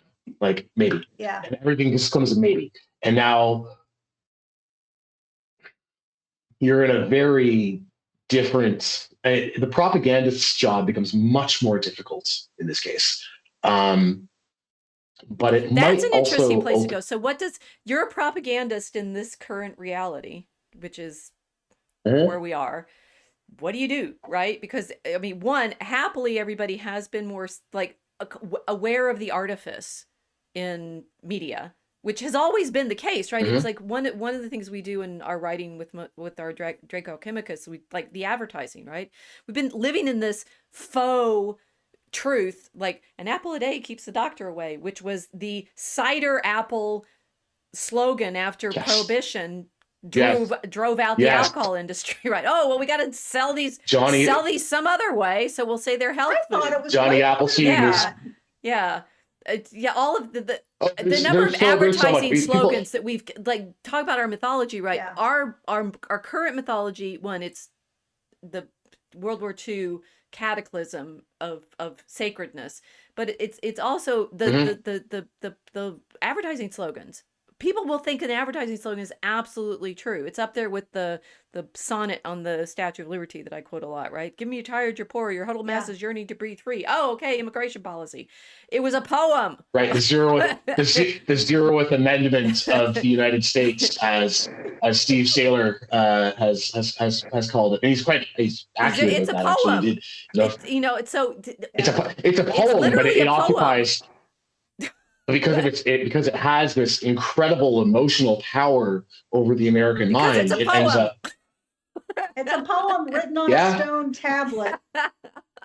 right? Like the Ten Commandments. Yeah, yeah, but the same is actually true, I would say, of the First and Second Amendments of the U.S. Constitution. Right, this is not a primarily legal document. This is why If you look in at- the Dragon Common Room we learn to scan so that we're not taken in by other people's iambic pentameter.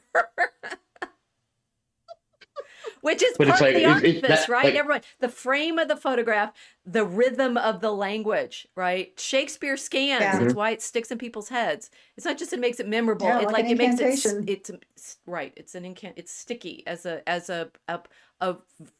sound form. It stays with you. It's like a If you- if musical. you- It's a it- musical phrase.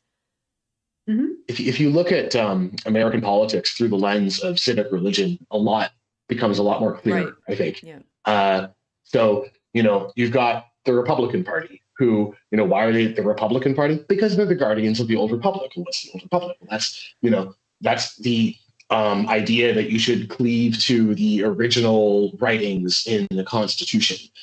In particular, the First and Second Amendment. Those are the ones that like sort of grab people, like your average American, or at least half of them, kind of at a spiritual level, right? It's like where they have this fierce attachment to the idea that they should be able to speak their mind, worship whatever god they want, and own guns to defend themselves against government, right? Like this is at a mythic Are you level, saying this like is not- foundational is to the not American true? character. Wait. But then that is More in true for some than conflict. others. I'm gonna get That is in conflict with the wear my alternative civic hat that I religion, every which, the 0th Amendment of which is that poem at the basis of the Statue of Liberty, the holy scripture of which is the Civil Rights Act Right. of the 1964, right? And legally they're not really that compatible. There's a lot of conflict there, but like philosophically they're completely incompatible as well. And one is trying to avoid getting displaced by the other, and the other is trying to displace the one. And of course, who are the champions of the civil rights civic religion? Well, the Democrat Party. Why are they called the Democrat Party? Because, well, they want to turn their old republic into a democracy, which is a fundamentally different form of government. These are they battling have- archetypes. It's like they Yes. the most real place they exist in is things like political cartoons and the iconography. Absolutely. Yes. The donkey versus Yes. the elephant. Yes. And- Completely true. At that Platonic Mhm. mythological level, which is in fact, as we've been talking about, where people's convictions actually live, right? It's like there's no Right. such Right. there's no such you can't. And this so this is our next layer of problem, which is like we can't not have myths, right? Because without myths, people lie down and die, right? Yeah. So it's interesting with the World War II. It's crumbling. It's not great. I've said this before, that my first intimation for my own person that this was going to happen was a fight that I had in the 90s with my dad over the atomic bomb. Right. And just to hit there was the Enola Gay exhibit of the plane and in the Smithsonian, and there was some scholarship that came out around like questioning whether or not it was necessary to drop the bomb. And I brought that up with my dad, whose father was stationed in Burma during the war. And Dad was just like, I can't talk about this. And I'm like, but it's an interesting historical question. He's like, I can't talk about it. It's horrible. You can't even question that. People would have died if we hadn't dropped those bombs, right? And that was the first intimation that I had. I didn't put it in those terms then, but I'm here in the presence of something that exists at another layer of, like, it's no longer a policy decision about what was the right way to, deal with this military situation. It's myth, right? You can't Why question it. this is why I came to the sort of conclusion that the only way out is to sort of to tell a better story, something which is more true and more compelling than the alternatives, right? Like ideally it would have to describe reality better than the modern story, not just like the World War II myth. I mean, like sort of the scientism story, right? That's a big one. Breaking the scientism one. It's a big story. Yeah. Well, as scientism sort of underlies almost like the World War II myth. It's more fundamental. Yes. Um, That's- And it is extremely true with the level of detail, right? Like this is it's incredibly granular with its description of reality, uh, which is kind of serves like almost like a propagandistic effect for it. It's like, well, you have so many details accurate, then how could we be, wrong about the big picture, right? Um, Well, this was Frankly, the problem for a lot of academia is kind of very similar, right? Yeah. It's like, look at all of my footnotes. How could I be wrong, right? What? Like, You don't believe in the footnote? Oh no, I might need to lie down. No, this is the thing is this is the problem for the 19th century with history, right? History had that character because God became incarnate in time. I mean, this is the irony of what happened in the 19th century with the Jesus stories, is they were undone by their own method, which is we yes, live in AD. We live in a meaningful timeline. The timeline really, really matters. We better get it right. And then David Friedrich Strauss comes along and says, well, actually, you can't make a good timeline out of the Gospels. Oh my gosh, right? The whole thing just shatters. So the Casey wrote this line, and it's the most true line in our entire poem now. Can you just say it out loud? The very gifts he gave her stole her heart away, right? It's like that is you've pinned our entire poem, and it's so true, right? Isn't it good?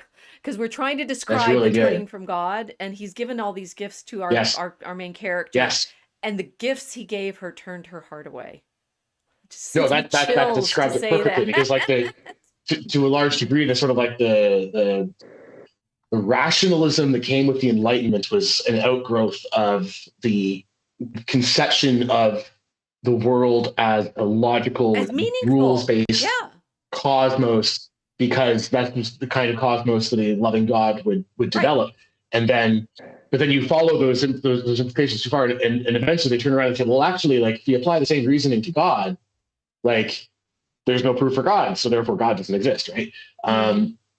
A lot of it, I think, and this is what I kind of got to at the end of the essay, we talk about the God of the infinite question, is just becoming deeply comfortable with ambiguity, with like paradoxes that can't be resolved, with open questions that will never have an answer, with the fact that we will never have the final answers to a lot of things, that will always have more questions than we do answers, that the size of the unknown will always dwarf the little island of the known that we sit on.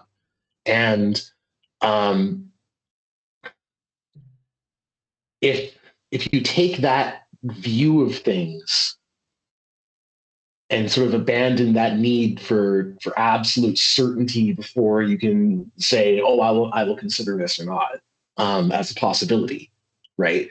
Then you're living more in a world of maybes, like what Robert Anton Wilson would have called maybe logic, where rather than trying to like nail things down and say, okay, this is definitely true, that is definitely false, you're like, well, there's this sort of fuzzy continuum of like maybe, maybe not, and almost everything is sort of in that, including sort of questions about like, is this myth literally true, or is it a parable, or is it like a misremembering of something that happened in history, or is it just a made up bullshit story, or is it the archetypes, or is it psychologically true, or maybe it's all those things, maybe it's none of them. It's sort of you sort of stay in that place of uncertainty. This also makes, at the political level, makes the propagandist job much, much more difficult, because the propagandist generally wants to. They're both true at the same time. It's this both and. Yeah. It's the both and. Right.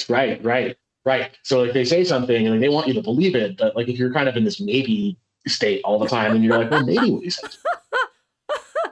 And it's very difficult to get you out of that state, So it makes makes people much more difficult to manipulate.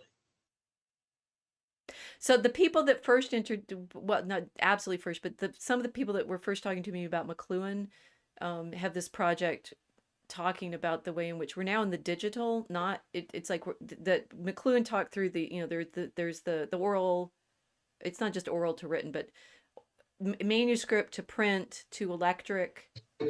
Yes. But what we're in now is the digital, because all of our media, it's like we're in sand. I talk about your image of the river running through the ice. We're talking on light through sand, and glass, right? Oh, like Rose Mhm. window, only like,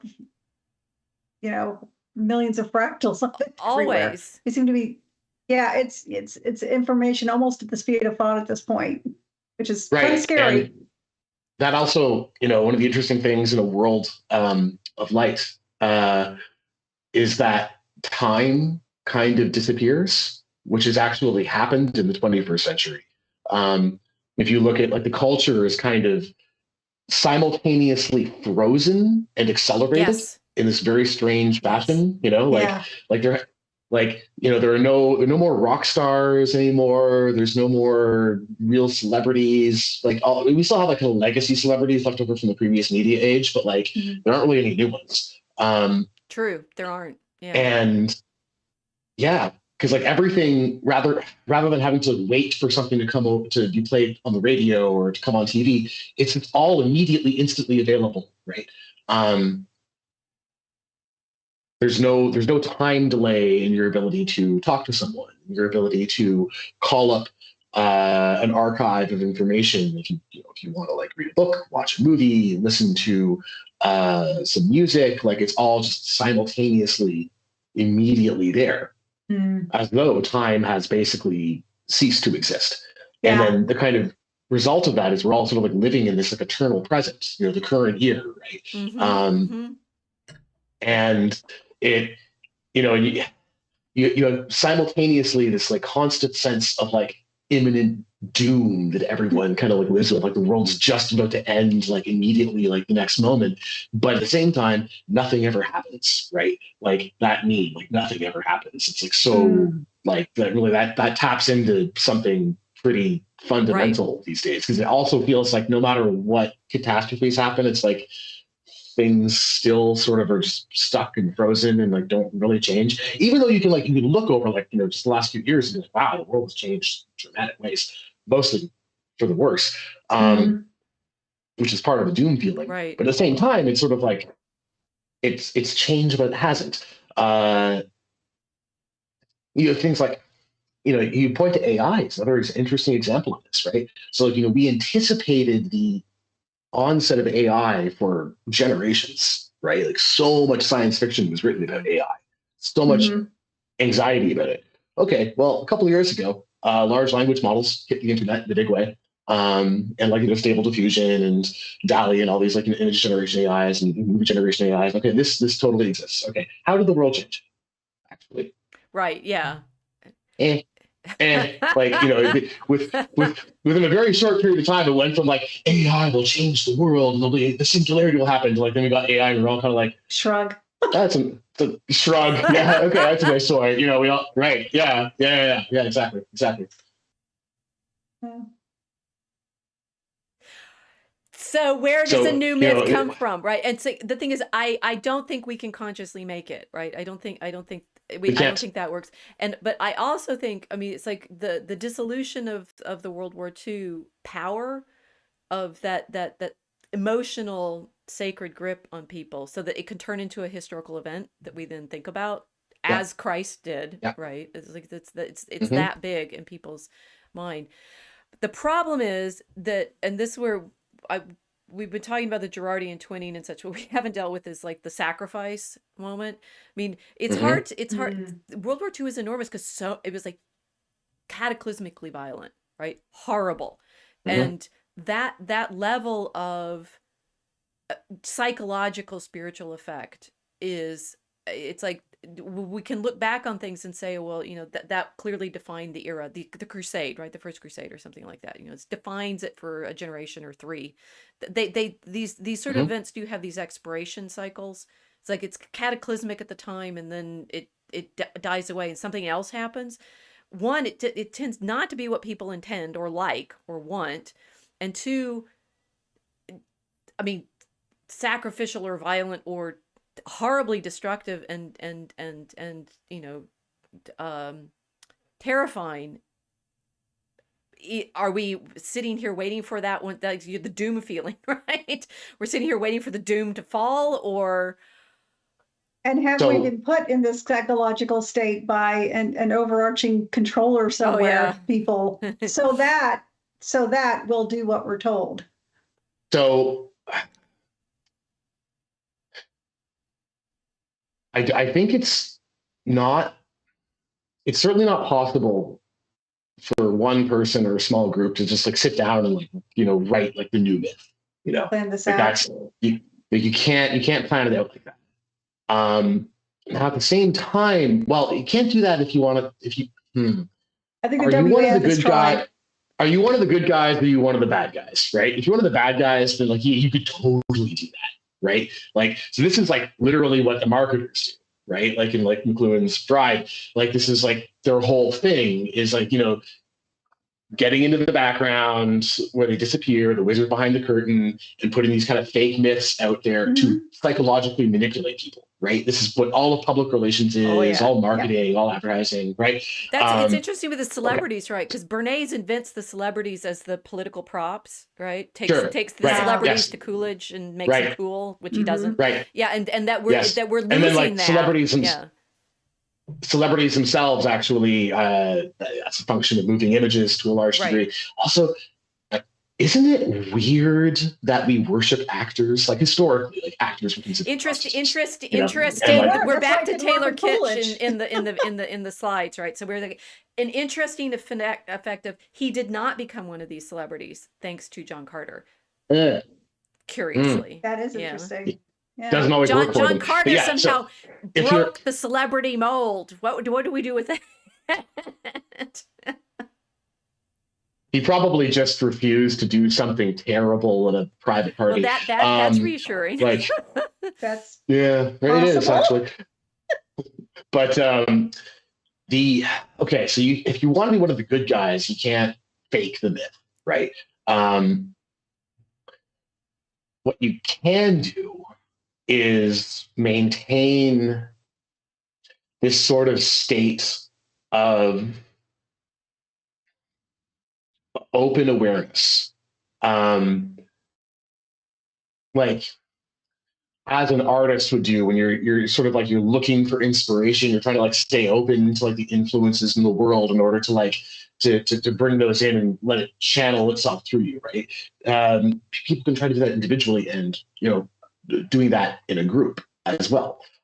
And be conscious about where those influences are coming from. I think one of the reasons that the World War II myth didn't get created in World War II, that actually got built up about 20 or 30 years later, when it really got sort of the elements of it really started like slotting together in a strongly like mythological sense. And this was all, again, marketing and public relations that did this. Well, so they did it on purpose, but they also did it using the materials available, I think, right? There's the psychological materials available. You lie. They activate. You lie by telling the truth, right? Like that's always their shtick. So the converse of that is you tell the truth by lying, I guess, which is, it's where the storytellers come in, the actual mythologists.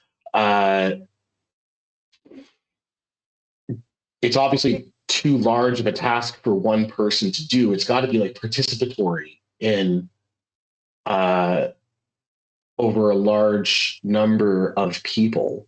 You can't have any one author. The other reason for that, which I kind of went into earlier in that essay, is just that like if you have it's a very practical matter that like if you have something which is written by one person, and there's like copyright attached to that, and those rights can be purchased and then used by someone else for their own purposes. But if something is not owned by anyone, it's impossible to do that, right? Like no one owns Jesus.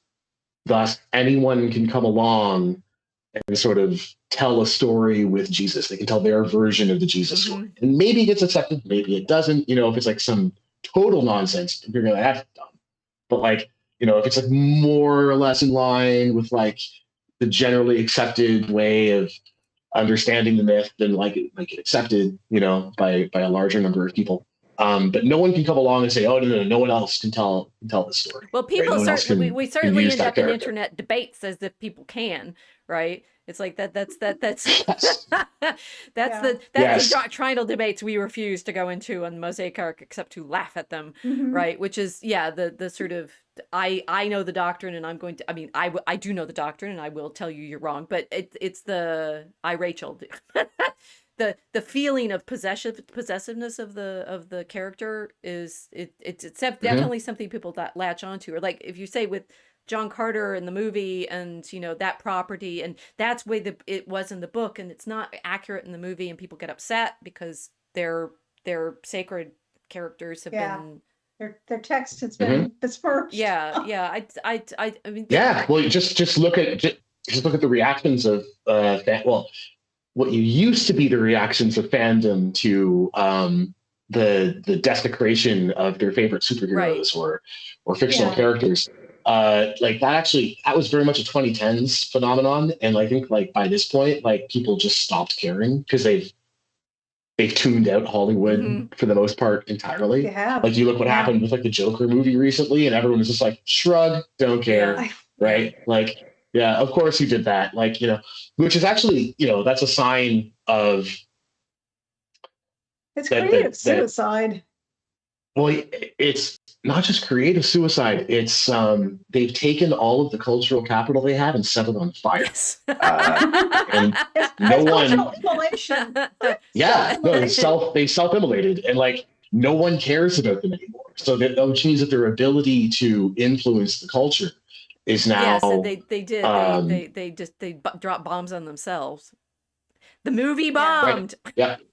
They're not able. All the which I think people is liked this Joker, so we have to actually destroy him in their minds. Which I think the theory I read. I think it's actually that's exactly what happened. Yeah, no, they're like, oh god, these incels like the Joker too much, so we have to show him getting raped in prison by a black dude, and totally. Yeah, that's like did not course, see that. Not going to. Don't care. I loved the first one. I know Rachel knows this because I've spoken about it. The Joker was an absolutely brilliant film, and they said they're going to do a sequel. Yeah. And people said, well, you don't need a sequel, and they're going to introduce Harley Quinn. And I thought, well, actually, I can see that. I'm really looking forward to seeing it. And then the first reviews came out the first day on Twitter. Like all these anonymous people and famous people were all complaining about it and said, here's your spoiler because screw you. That's what I'm thinking, right? And I'm like, I'm kind of glad they did that because I'm like, that just would have completely ruined the experience of watching the first film for me. So yeah, definitely won't be watching it. But I think that phenomenon of Hollywood just completely ruining itself and destroying its ability to get people to buy into its own myths is intimately related to the collapse of the World War II myth that we're seeing sort of at the same time. It's part of this sort of general frustration with the current sociological order, which has led to a sort of critical mass of people already, as of several years ago, sort of starting to consciously reject the myths that were being manufactured by the 20th century myth makers, whether we're talking about the comic books or the movies or the historical narratives or the poems at the base of the Statue of Liberty. Like, you had a critical mass several years ago already, people being like, nope, we're not accepting that anymore. And then the reason that was a critical mass was that drove the myth makers on the other side absolutely insane. They were like, oh God, we can't have this many people blaspheming against this civic religion that we've carefully built up over the last century. So then they sort of lost their marbles. They got driven to unwise and hasty action. Actually quite similar, I think. This might be a controversial point, and like I might even be wrong about this, but I have the impression that like sort of during the Enlightenment period through the 19th century, you had the sort of secularists going increasingly hard on the church authorities for like, things like, hey, your chronology doesn't make sense. And the response from the church authorities to these challenges, rather than being like, oh, that's a good point. Well, it was actually to sort of double down and become very hysterical and dogmatic. And that actually just The made them syllabus look of very errors silly. is completely accurate. What are you talking about? It is. I mean, the Pope was right about a lot of the things that he was worried about. It's like seen into the 20th century. It was very good.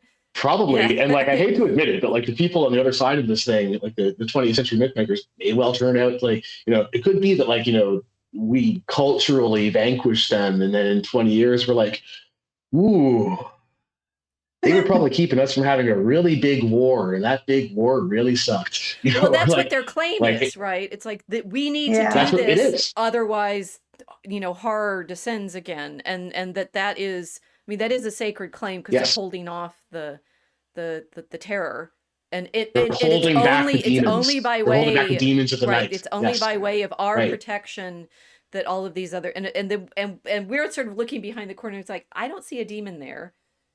I think you made it up. Yeah. Right.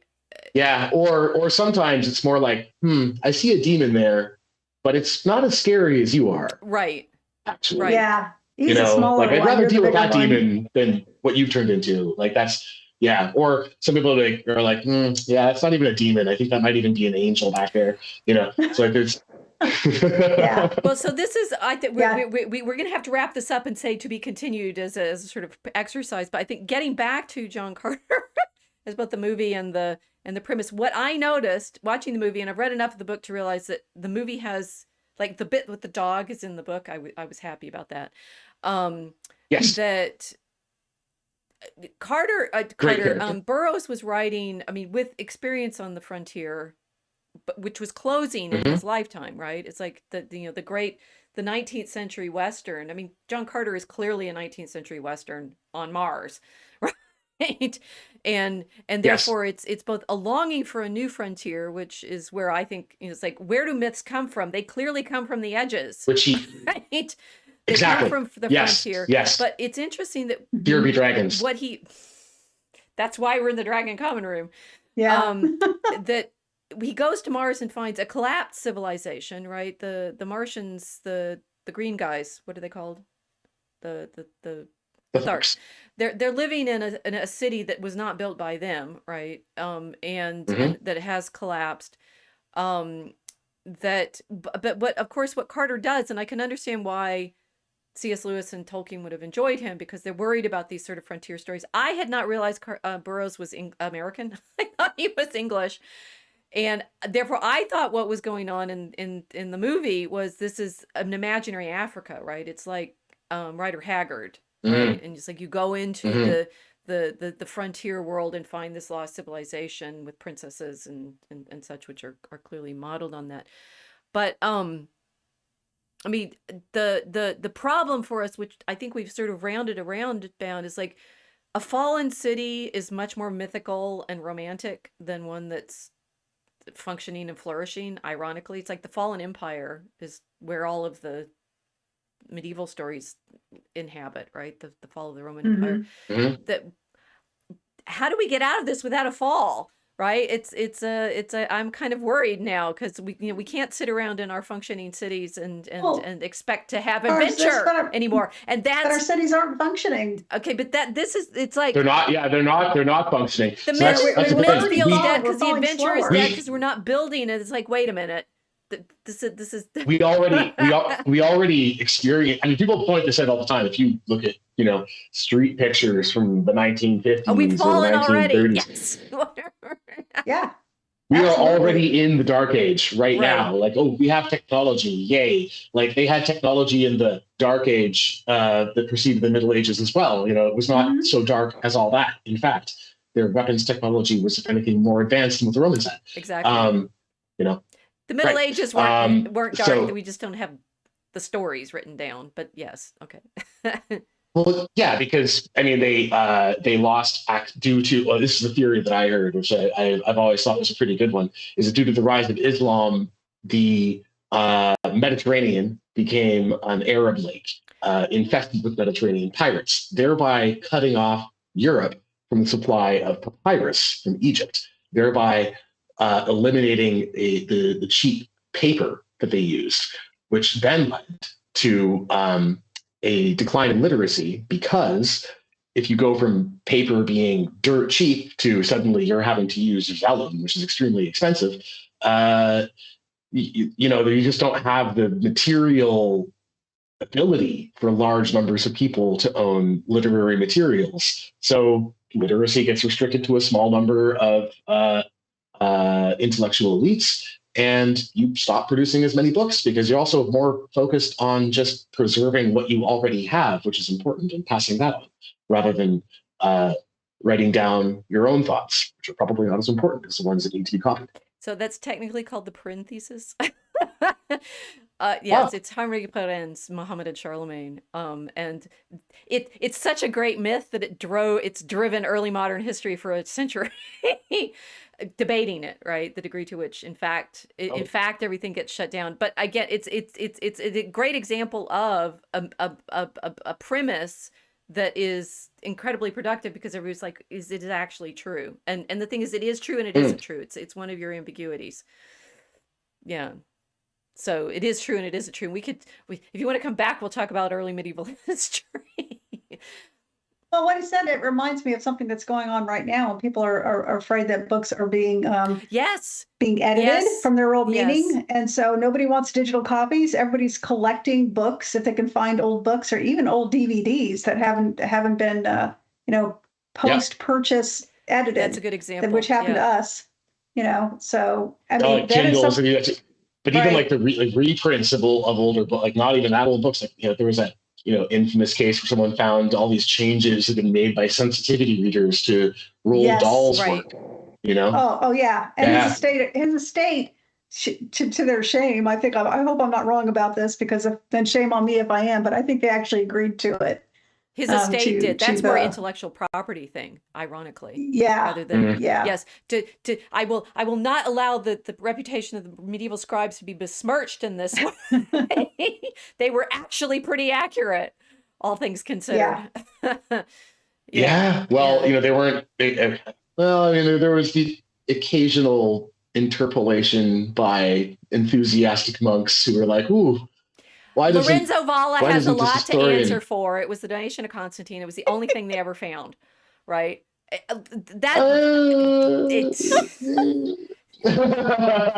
clearly have more to talk about. So this is I think we've proved our premise of how important it is to talk about mythology. And I think John Carter as the Burroughs story and John Carter as the substack author, I'm really looking forward to reading the rest of the John Carter and watching the movie again. And you all got to see the movie because it's actually much more brilliant than its reception. I mean, it's like its reception has let us all allowed to believe. And the thing that I found absolutely touching and wonderful about it is it's the way they scripted it. And I'm not sure this is in Burroughs. It's all about fathers and daughters. It's actually very sweet. Right. It's like every single one of the sort of the psychological tensions in the story is the father protecting his daughter. It's beautiful. That's definitely. It's a lovely movie. One amongst the many like little departures, that is a huge part of it. Okay. So well, I liked it. The book, the book is very much like a close third person perspective. Yeah. Like, you're following along the character John Carter through the whole book. He doesn't ever depart from him. So there's none of this going back and forth showing like, what Deja Thoris is up to before he arrives and in Helium, or, the fights happening between the different sides. None of that really. I will say Helium is an absolutely stupid name for the city that did not hold. It's like, we call it nitrogen. I mean, he was. Say what you will about Edgar Rice Burroughs, he was terrible things. You think that's bad? No, seriously. Like if you read like the Pellucidar books, which are so much fun. Okay. Like those are the Hollow Earth novels, which are an interesting counterpoint actually to the Mars books. But so they're a lot of fun. But his names, like there's a caveman named Gurk, Gurk, Gurk. Oh gosh, yes, it did not have the Tolkien touch on the nomenclature. That's fair. Although with obviously John Carter, I mean it's JC, and he can leap around and he comes from another planet. I mean, it's a little obvious. I don't know if that was intentional on his part, but like, yeah, it's like, like the savior comes from beyond the world to Another dimension. yeah. So we do have this sort of conversation among the Drake poets about, you know, you have being able to write the incarnation is actually really a challenge, right? How do you make Christ in our reality either not the Gnostic, you know, mystical descent into materiality, or the deified man, right? The Aryan. So this tension between the Gnostic and the Aryan it's a big deal. And you know, I was impressed, at least with the movie. I thought they pulled it off nicely. So we're recommending the movie. Where can people find you, and what would we can put links to the articles that we've been talking about on your Substack, but yeah, do your that advertisement Substack, for how we can find more of you. Barsoom.substack.com is like the best place to find me generally. You know, I usually publish something once a week at least. Not always. I mean, when I was working on the essay that we were talking about for most of this, I think I didn't publish anything at all for like 6 weeks because I was just working on that. And I'm sadly active on Twitter. You can find me there at Martian Word Lord. It's word like WYRD. As in the Saxon word for fate. So you're weird is what you're saying. Yeah, but I'm pretty sure that the word is actually like closer to the original Saxon pronunciation. Yeah, but I looked it weird up a is while what ago. comes Don't from quote me on it. this. You're a weird lord. It is. Yes. Weird Yes. words. Well, thank you. The deliberate ambiguity there. I really like the way you phrase that, right? That we're in, because that feel, it's the ambiguous rather than the binary, which I think is different. And that sitting with the multiple references, I mean, that, and to me that sounds poetic, right? It's like the word can mean weird, it can mean fate, it can mean strange, it can mean speaking, right? And that this poetic ambiguity is hopeful. I think that's actually quite lovely and very beautiful. So thank you for joining us. Yes. And thank you for having me. And we have, I see Anaf Habib says salute to Sir John, if that's one of your friends. We've had Hey Anaf. yeah, very and I and Mel, thank you all very much for joining us. We're going to have a bit of a break on the Mosaic Arc. Our next stream will be in 2 weeks, and we'll have Captain Zodiac back with us talking more astrology. So look forward to having you. Oh, and, cool. and John, we'll be very happy to have you back on once you figured it all out. I would love to be back. Okay. Thank you for joining us. Thanks. Bye. Bye.